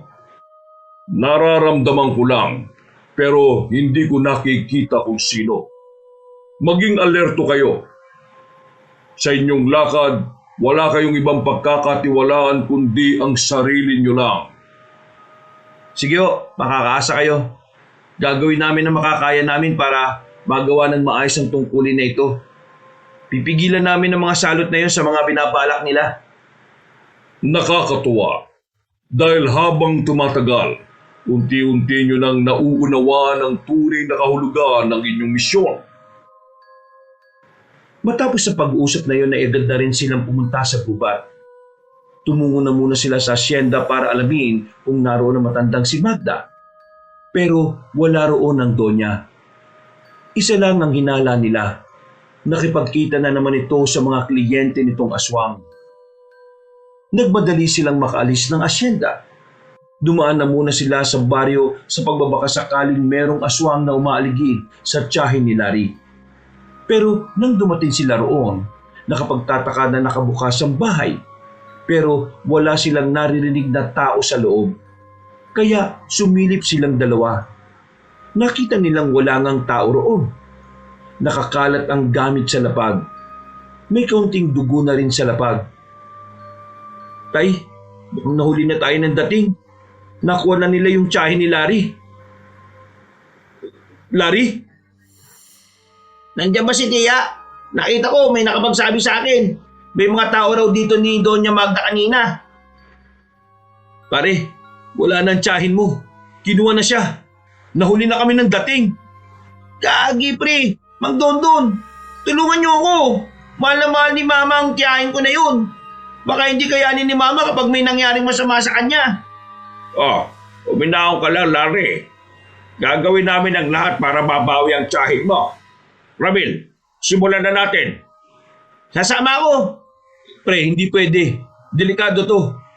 Delikado nga pero kayong dalawa lang eh. Kaya sasama ako. Sige na, gusto ko makatulong sa pagliligtas sa tiyahin ko. Hindi mo naintindihan eh. Asong ang kalaban dito, pre. Kasama pa ang mga tao ni Doña Magda. Isa pa, hindi mo kami masasabayan. Paano hindi masasabayan? Bakit? Lilipad ba kayo? Sige na naman. Nag-aalala rin ako kay Tia eh. Ay sige, sumama ka sa amin. Pero sa isang kondisyon. Anong kondisyon? Sa oras na magkagulo na, unahin mong iligtas ang sarili mo, ha? Paano kayo? Huwag mo kaming intindihin. Kaya namin ni Ramil ang sarili namin. Sandaling tumingin si Larry sa kanila. Tila sinusuri ang kanilang pananamit. Tumingin din ito sa kanilang sandata na nakabalot ng tela. Bakit pakiramdam ko may nagbago sa inyong mag-ama? Kung ano man ang iniisip mo, yun na yun. Tara na! Nagmamadali nilang nilisan ng baryo. Pumara lang sila ng tricycle para puntahan ang lugar na kinaroroonan ng mga aswang. Makalipas lang ang halos 10 minuto, nakarating na rin sila. Pero sandali na muna nilang inobserbahan ang paligid. Naririnig mo yung mga boses na yon? Lahat ng yon, aswang. Pero pwede rin mga tao ni Doña Magda na may mga baril. Malakas ang kutob namin na nandito siya. Ilang saglit lang ay meron ring dumating na truck. Naririnig nila ang mga nag-iiyakang buntis sa loob nito. Baka nasa loob niyan si Tia. Kailangan na natin kumilos. Huwag tayong padalos-dalos. Kailangan natin maging maingat. Hihintayin lang natin buksan ang truck na yan. Kayong dalawa na ang mag-asikaso sa mga buntis. Habang ako naman, papasukin ko yung lugar na yan. Iisa-isahin ko sila. Ha? Kakayanin mo sila? Ano ka ba? Bida ka ba sa pelikula? Di malalaman mo na lang mamaya. Ngumisi na lamang ang lalaking si Ramil. Maya-maya pa ay inalis na rin ito ang tela na nakabalot sa espada nito. Ganon din naman si Mang Dondon. Nakaramdam naman ng pagkamangha ang binatang si Larry. Hindi nagtagal, nakita nilang may mga lalaking lumapit sa likuran ng truck. Pagbukas nito, walang sinayang na pagkakataon si Mang Dondon at Larry. Nilapitan nila ang mga yon. Hindi nagdalawang isip si Mang Dondon na hatawin ng palakol ang mga naroroon. Nagpalit ng anyong aswang ang mga yun. Tila nawala naman ang kakaunting tapang na bitbit ni Larry nang makita ang mga nilalang. Habang si Ramil naman ay nauna nang pumasok sa loob. Nagulat ang mga aswang na nagbabantay sa gilid-gilid. Noong mga sandaling yon, mabilis na napabagsak ni Ramil ang unang humarang sa kanya. Kaya madali siyang nakapasok sa isang malaking bodega kung saan naroon ang iba pa. Inabutan niya sa loob si Doña Magda. Kasama nito ang lalaking si Gabo, ang nagsisilbing katransaksyon palagi ng Doña. Napatigil ang mga yon sa kani-kanilang ginagawa at ang lahat ng tingin ay natuon kay Ramil. Unang napansin sa kanya ay ang kanyang espada na nababahiran na ng dugo. At sino ka naman para abalay kami rito, ha?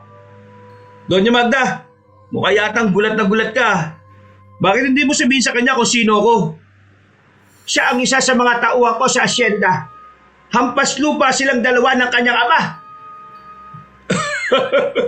Hampas lupa ka pala eh. Bakit ka narito? Alam ba kung ano ang mga nasa harapan mo? Tingin mo, mapapadpad ako dito kung wala akong alam? Sa halip na tanungin niyo ako ng mga walang kwentang bagay, bakit hindi niyo unahing magtaka kung bakit ang lakas ng loob kong pumunta rito? Nagkatinginan na matandang babae pati na rin si Gabo. Parehong napapaisip sa sinabing yon ng binatang si Ramil. Baka sa mukha ng lalaking aswang ang pagkabahala. Bagay na ikinatuwa naman ni Ramil dahil pakiramdam niya sa parting yun ay nakakalamang na siya pagdating sa moral.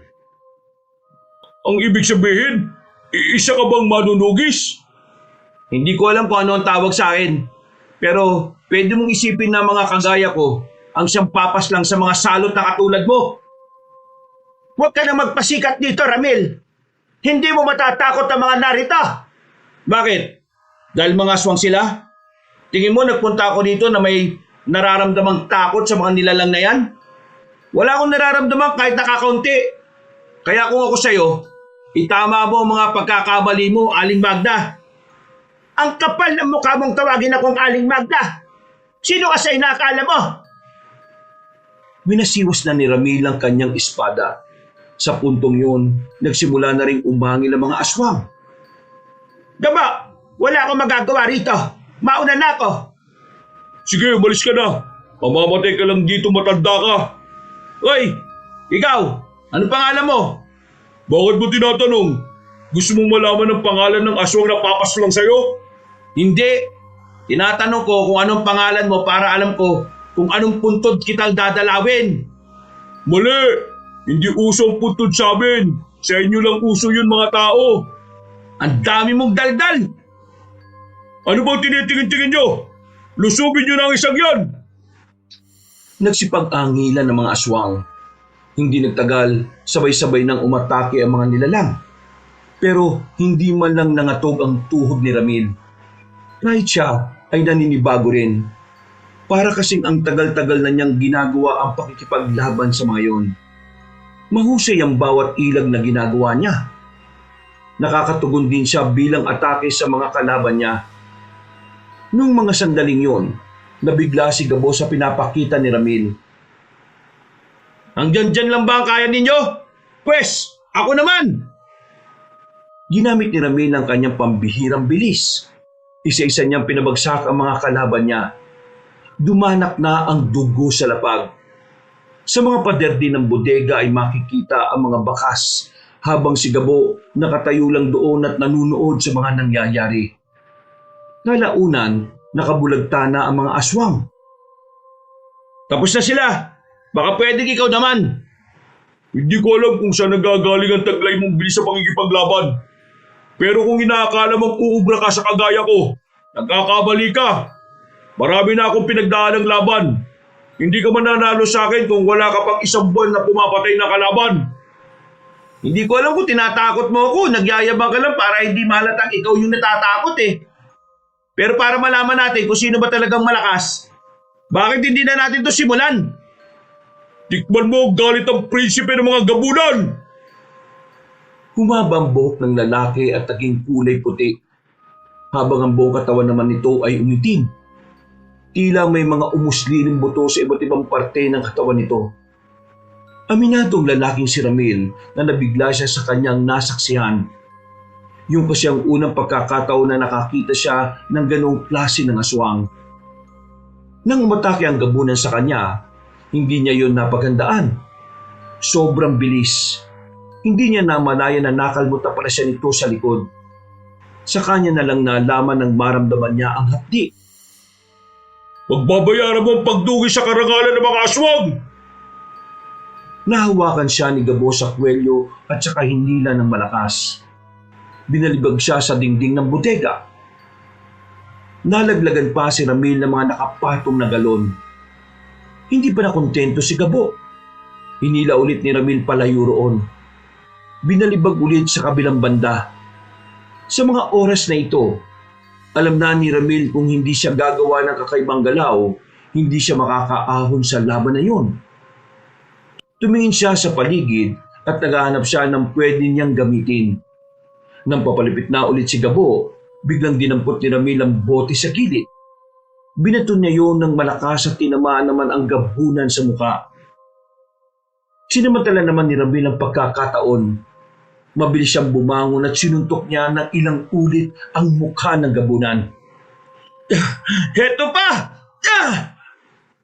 Pagsuntok niya sa mukha nito, tuluyan ang tumilapon si Gabo sa mga galon. Pinutulog naman ni Ramil ang kanyang mga daliri sa liig, parang wala lang nangyari. Kinakabahan ako ng kaunti. Akala ko. Biglang nakabangon si Gabo at mabilis na nakalapit. Dinakma nito ang mukha ni Ramil. Nang maramdaman ni Ramil na humihigpit ang pagkakahawak ng aswang, sinipan niya naman ng malakas sa pagitan ng hita si Gabo. Dahil dito ay muling napadistansya si Gabo. Tila naramdaman nito ang ginawa ng binata.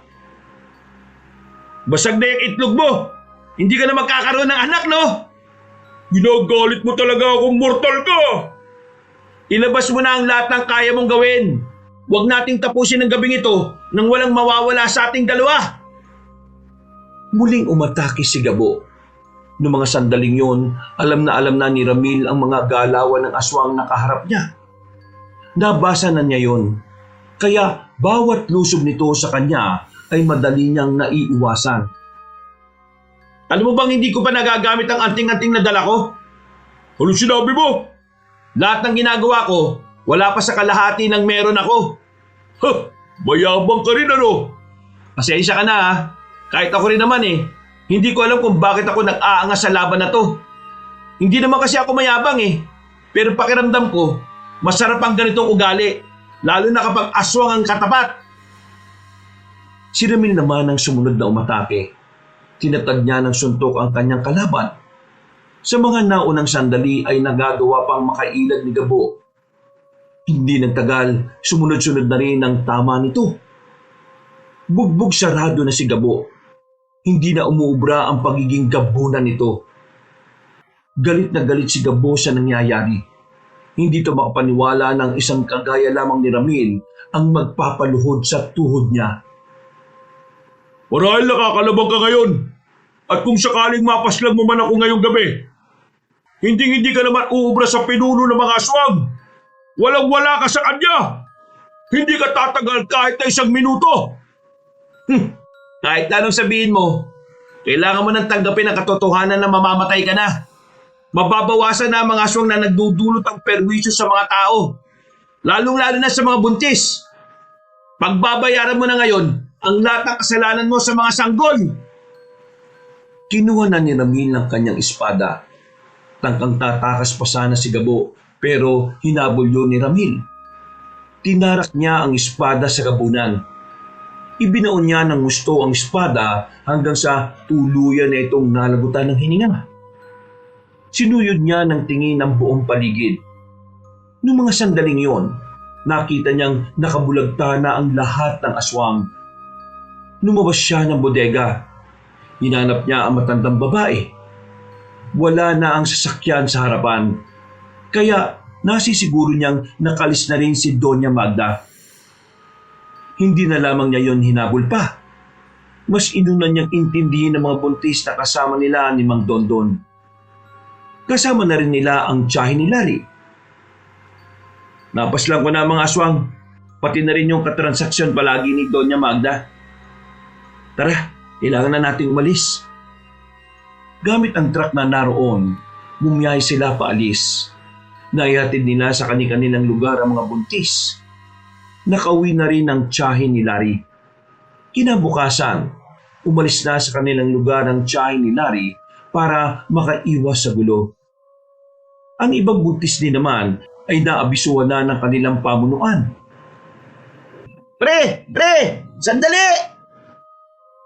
Hinabol ni Larry ang mag-ama na naglalakad na sana palayo. Nagtataka kasi si Larry kung saan patungo ang dalawa. Gayong nasa baryo naman na sila. Saan kayo pupunta? Ay, dyan lang naman. Bakit? Saan dyan? Natatapos lang ng laban kagabi. Hindi man lang ba kayo magpapahinga? Hindi nyo man lang ba ipapaliwanag sa akin kung ano na nangyari sa inyo? At bakit parang sanay na kayo sa ginagawa ninyo? Ibang tao yata ako sa inyo para paglihiman nyo eh. Pre, hindi naman sa ganun. Sadyang nung una, natatakot lang kaming sabihin sa'yo dahil ayaw ka naming madamay. Ngayon, nadamay na ako. Baka pwede namang sabihin nyo sa akin. Gusto ko din kasing sumama sa inyo eh. Gusto ko makatulong. Gusto ko magkaroon ng lakas ng loob para protektahan sila nanay. Nagkatinginan na mag-ama. Sa huli, naisipan na lang din nilang isama si Larry. Sa isip-isip nila, hindi naman siguro magagalit sa kanila si Tubaol dahil mabuting tao naman si Larry. Habang naglalakad sila sa kalsada, nakita nila si Amara sa gilid. Nakaupo, tulala, umiiyak at parang wala pang tulog. Ang unang naramdaman ni Ramil nung mga sandaling yon, sobra siyang nag-aalala. Kaya naman nilapitan nila yung kaagad. Ramil? Ramil? Biglang yumakap sa kanya ang dalaga. Iyak yun ng iyak. Nanginginig pa ang mga kamay nito at parang takot na takot. Ramil, tulungan mo ako. Bakit? Ano ba nangyari? Alam ko na ang katotohanan. Tama ka. Tama kayo ni Mang Dondon. Natuklasan ko na ang lihim ni Mama. Nakita ko siya kagabi.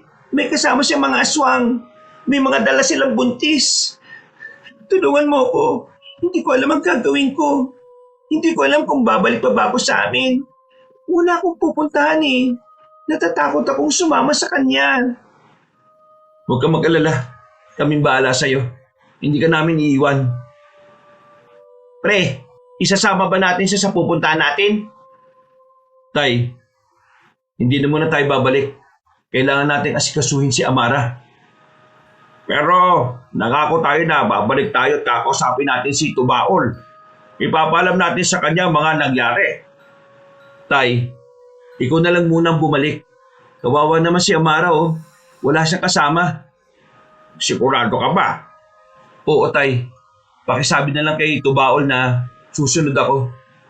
Ay siya sige. Mauna na ako. Kayo nang bahala kay Ma'am Amara ha.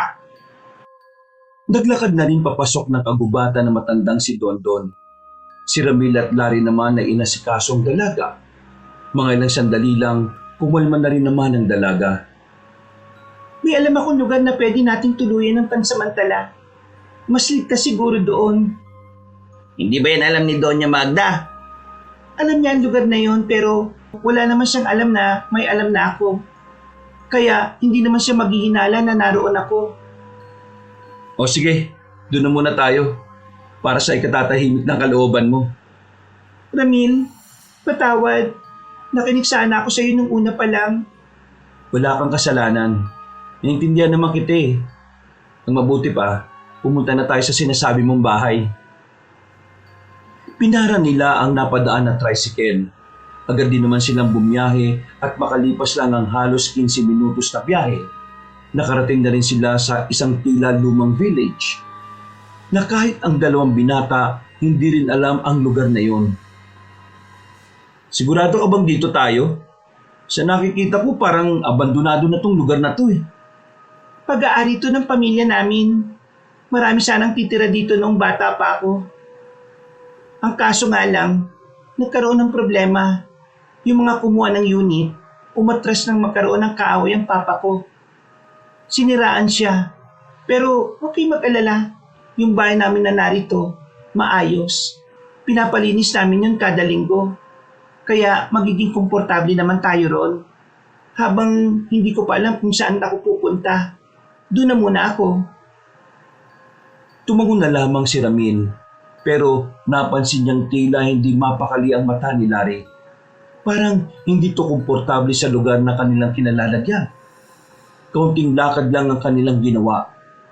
Narating na rin nila ang malaking bahay at sa labas pa lang, masasabi kagad ni Ramil na totoong inaalagaan ng bahay na yon. Sa lahat kasi ng bahay na naroon, yun lang talaga ang maayos at malinis. Ayos. Bahay talaga ng mayaman to ah. Ang laki. Huwag kayong maya na kumilos dito. Mga bisita ko kayo. Isa pa, kayo ang dahilan kung bakit naging ayos na ako ngayon. Lalong-lalo ka na, Ramil. Wala yun, Amara. Basta maging okay ka lang. Amara, may damit kayang panlalaki rito? Gusto ko sanang maligo kasi ang baho ko ni. Sandali lang. Titingnan ko lang sa taas kung may naiwan pa kaming damit dito. Umakyat ang babae sa ikalawang palapag. Noong mga sandaling yon, naiwan naman ang dalawa sa sofa. Malinis ang sofa. Parang bagong-bago pa yon. Ang sarap siguro tumira sa ganitong bahay, no? Tapos, wala kang kapitbahay. Hindi, ang ibig ko sabihin, kung ganito yung bahay mo tapos nasa maayos na lugar ka. Pero hindi ka ba nagtataka? Nagtataka na alin? Malinis ang buong bahay.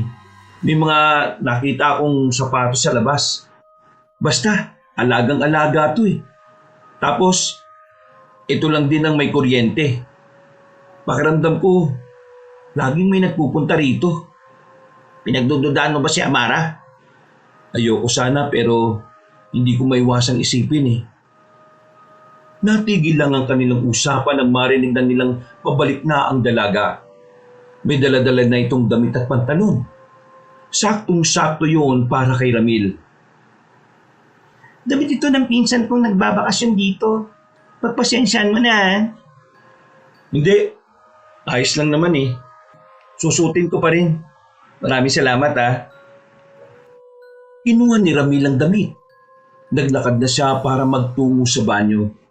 Pero sa halip na sa banyo siya pumunta, sinubukan niyang gumala sa malamansyon na bahay na yun. Wala pa siyang napapansin na kakaiba.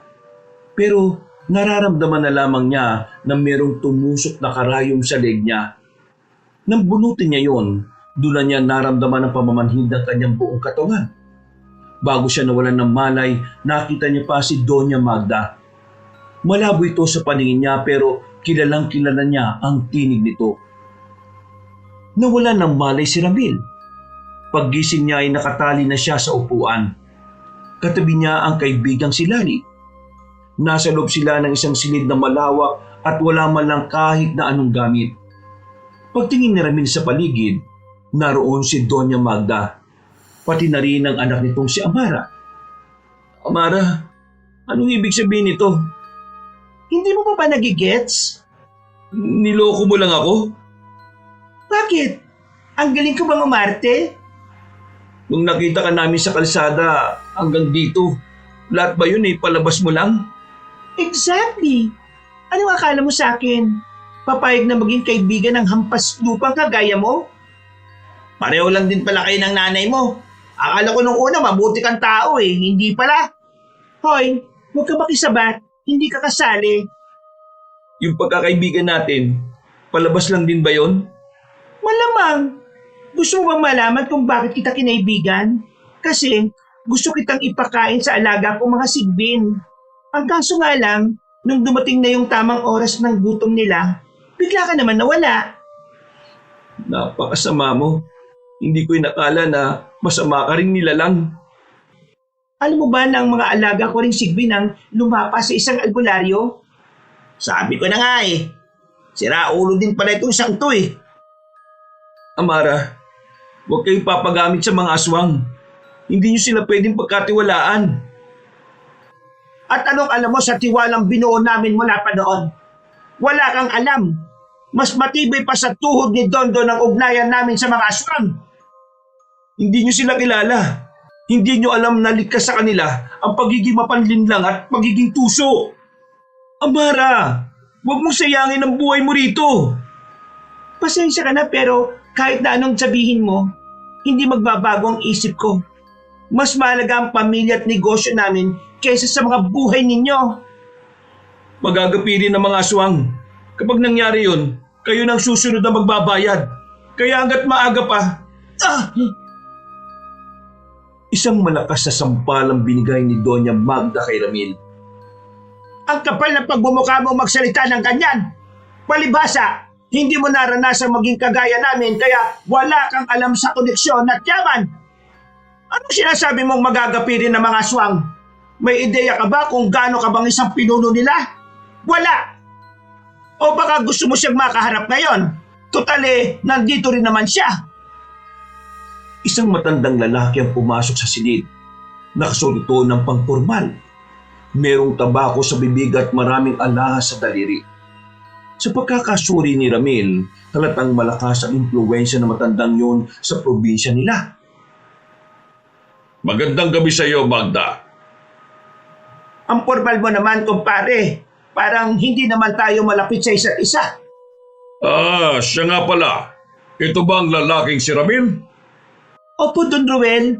Siya nga po. Siya po ang pumaslang kay Gabo. ikaw ang pumaslang sa anak ko? Oo, ako. Alam mo kung bakit? Kasi mahina ang anak mo. Tama ka.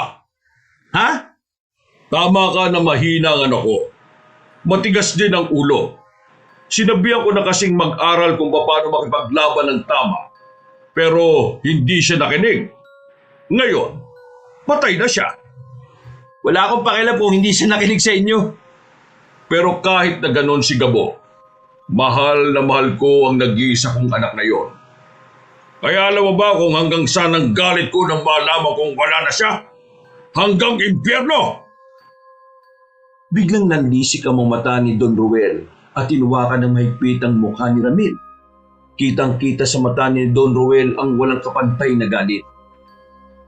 Hindi ako nagsisisi sa ginawa kong yun. At kahit napatayin mo ako ngayon, mamamatay ako nakangiti dahil nakita ko kung paano ka magdusa sa pagkawala ng anak mo. Isang malakas na sampal ang inabot ito kay Doña Magda. Sasampalin din sana ito ni Amara pero inawat na sila ng matandang si Ruel. Kumalma si Don Ruel. Inayos nito ang kwelyo at mahinahon na nagsalita.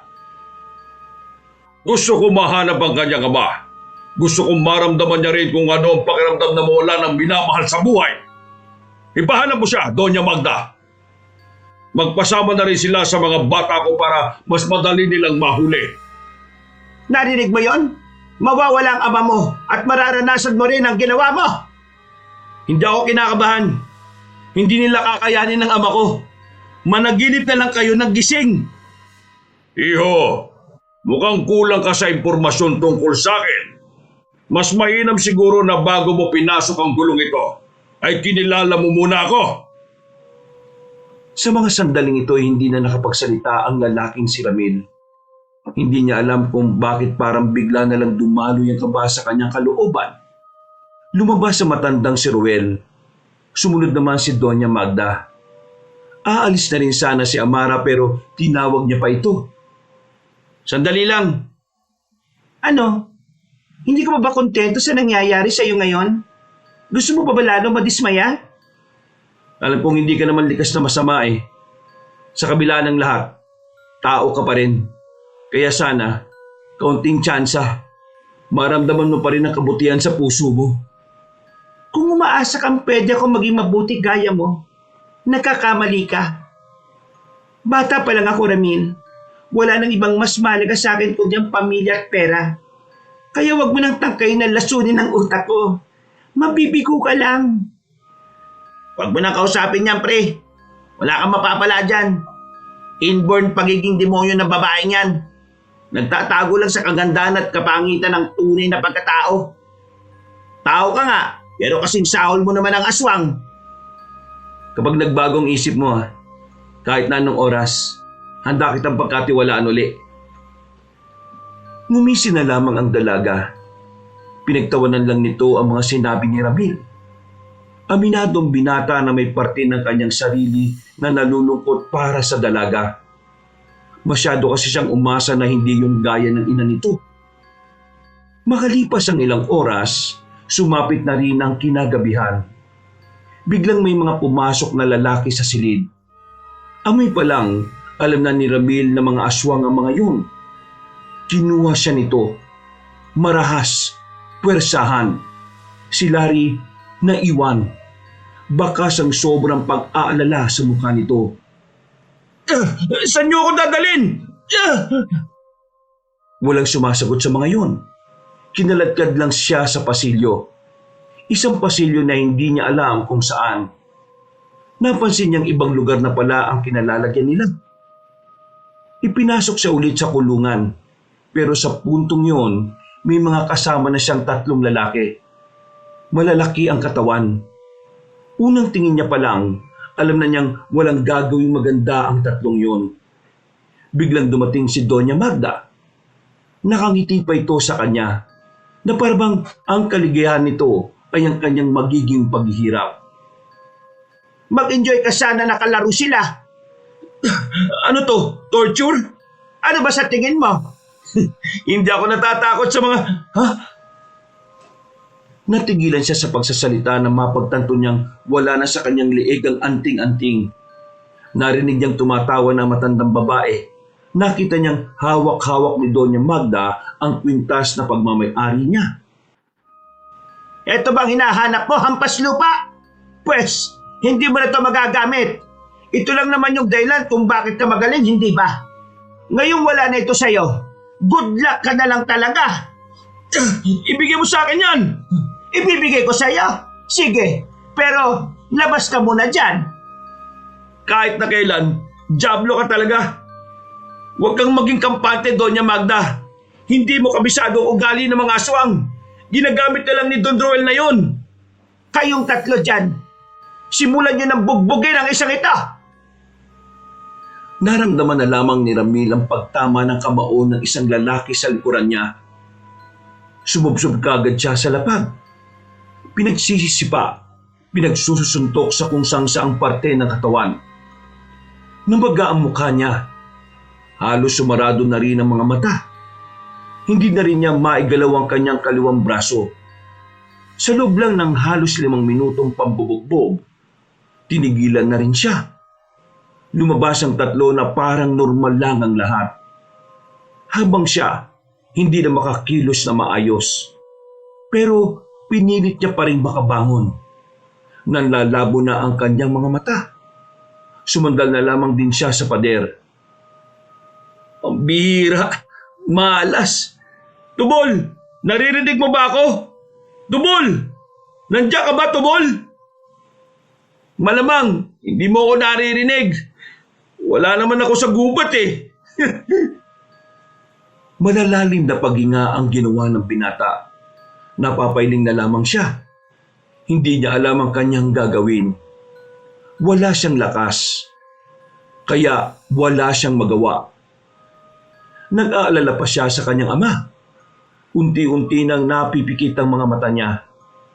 Hanggang sa ilang mga sandali lang, tuluyan na siyang nakatulog. Nagising na lamang siya ng kalampagin ng selda.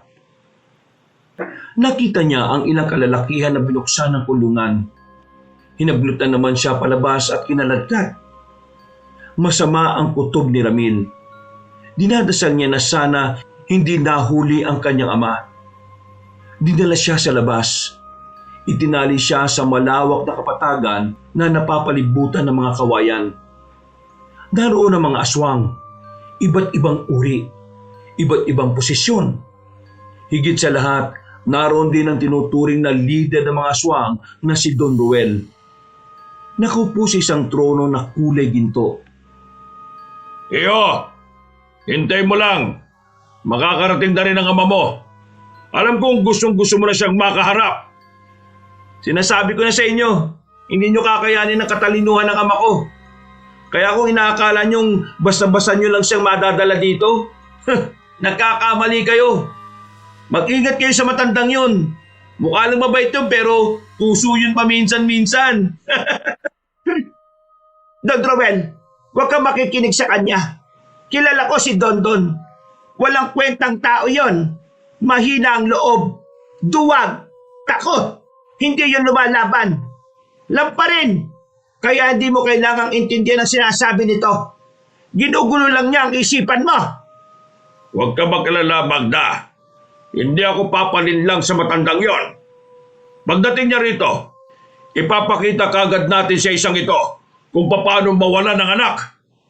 Ipaparandam natin sa kanya ng dahan-dahan kung paano mawala ng ama. Ipaparamdam natin sa kanya ng dahan-dahan kung ano ang pakiramdam na unti-unting namamatayan ng kanyang ama. Ilang sandali lang, nakita niyang inilabas na rin ng kulungan ng kanyang kaibigang si Larry. May mga sugat na rin ito sa katawan. Bakas din ng mga pasa sa mukha nito. Ayos lang ako, pre. Huwag mo akong intindihin. Pero bago tayo dumako sa ama mo, unahin muna natin tong nag-iisa mong kaibigan. Anong gagawin niyo sa kanya? Huwag niyo na siyang idamay dito. Pakulan mo ako rito at ako ang harapin mo. Lumabang ka ng patas, no? Huwag kang duwag. Anong gagawin ko sa kanya? Simple lang. Ipaparamdam ko sa kanya ang kalbaryo. Habang nararamdaman mo naman ang impyerno. Tumawa ng malakas ang pinunong aswang, habang ang ibang aswang naman na naroon ay nagpapalakpakan pa. Tila nagdiriwang ang mga yon sa mga kaganapan. Pre, kalma lang ha. Ayos lang ako. Ayos lang. Tanggap ko na. Kaya kumalma ka lang. Huwag mo ngayaan na masira nilang isipan mo ngayon. Kailangan mo makapag-focus ngayon, pre. Kahit na sobrang nababahala ang binata, batid niyang may punto naman si Larry. Kailangan niyang huminahon. Kailangan niyang mapagana ang kanyang isipan. Kailangan niyang makaisip ng ibang paraan para matigil ang mga mangyayari.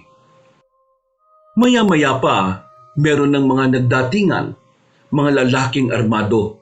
Dala-dala na ang kanyang ama. Nakasimpleng suot lang na pangsaka ang tatay niya. Hindi niya makitang suot nito ang anting-anting. Ang palakol ay wala rin. Bagay na lalong nagdulot ng pagkabahala sa kanya. Anak, patawad. Ginawa kong lahat pero nahuli pa rin nila ako. Nasaan ang anting-anting, tay? Bakit hindi niyo suot? Napigtal habang nakikipaglaban ako eh. Nahulog sa ilog. Well.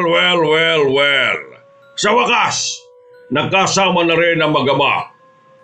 Kaya ngayon, sisimulan na natin. Para may kaunting excitement, iibay natin ang kaganapan ngayon. Kailangan mong mamili sa dalawa kung sino ang ililigtas mo.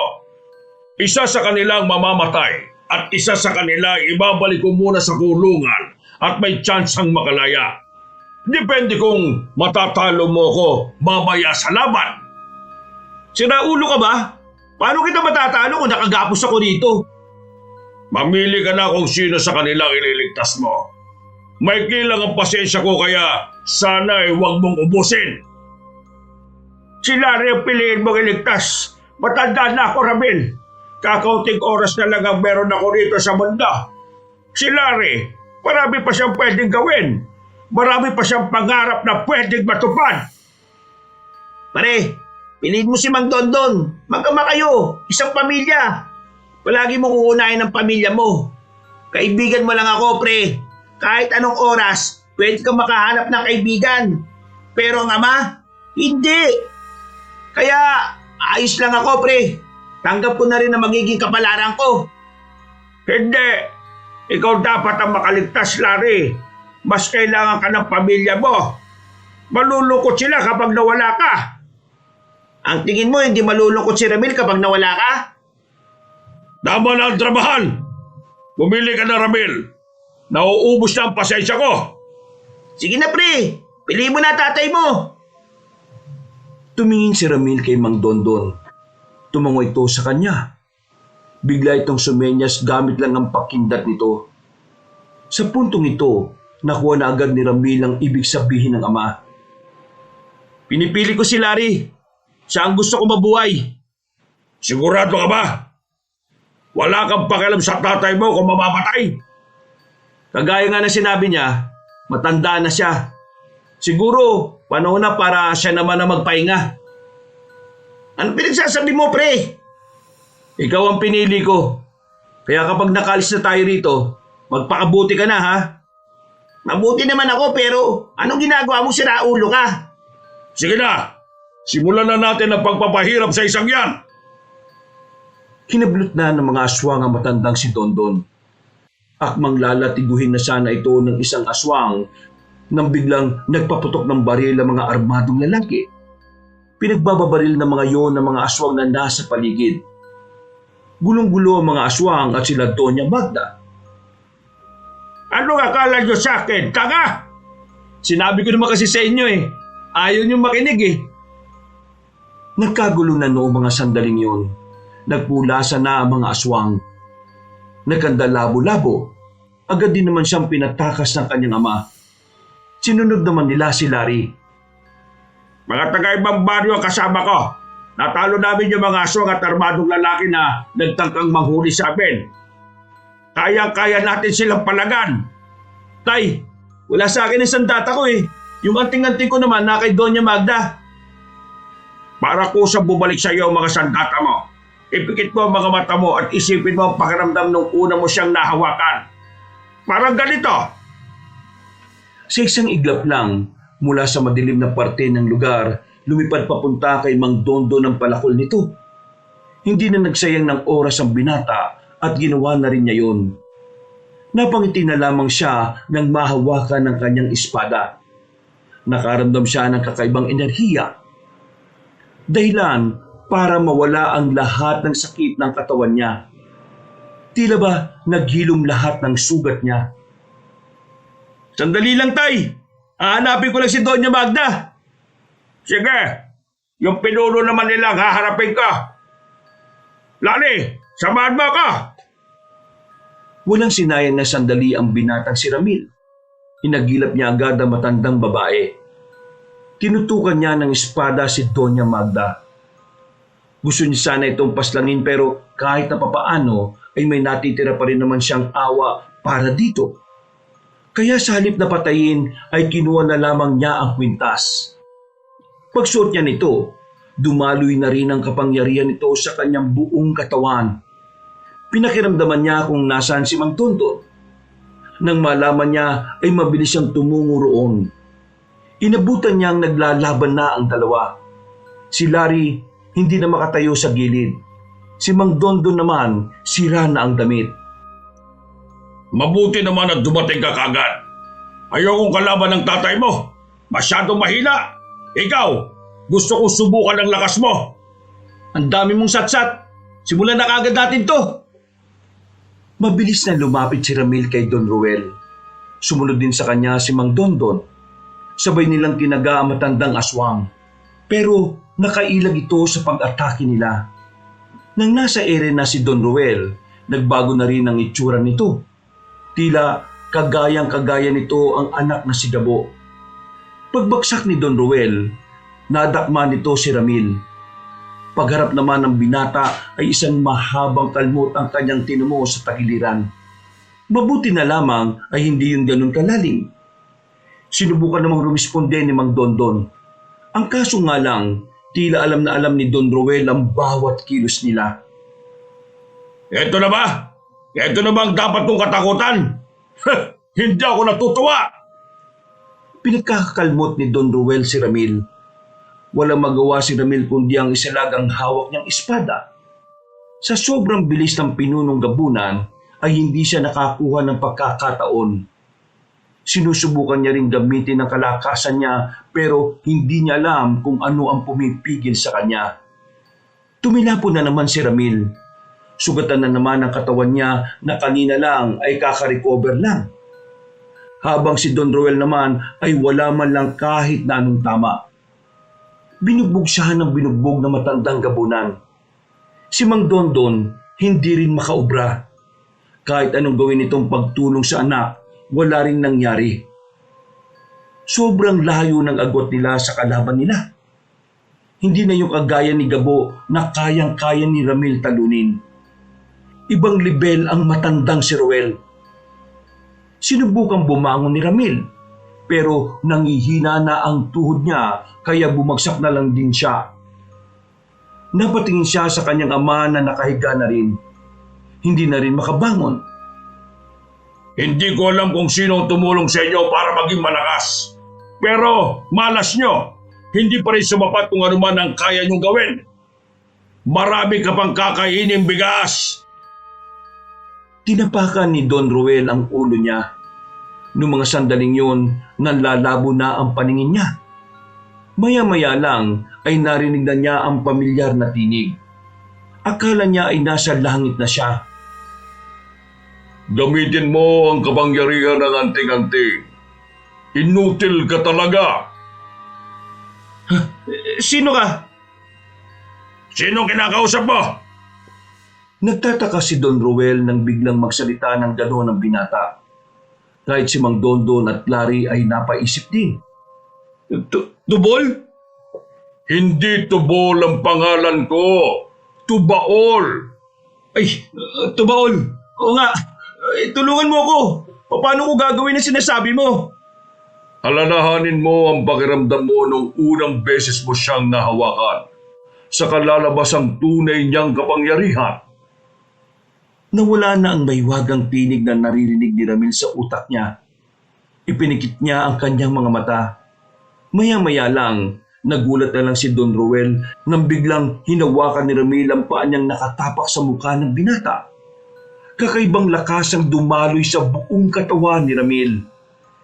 Dahilan para makabangon siya na parang walang nangyari. Hinawakan niya sa paa si Ruel. Bigla niya itong ibinalibag.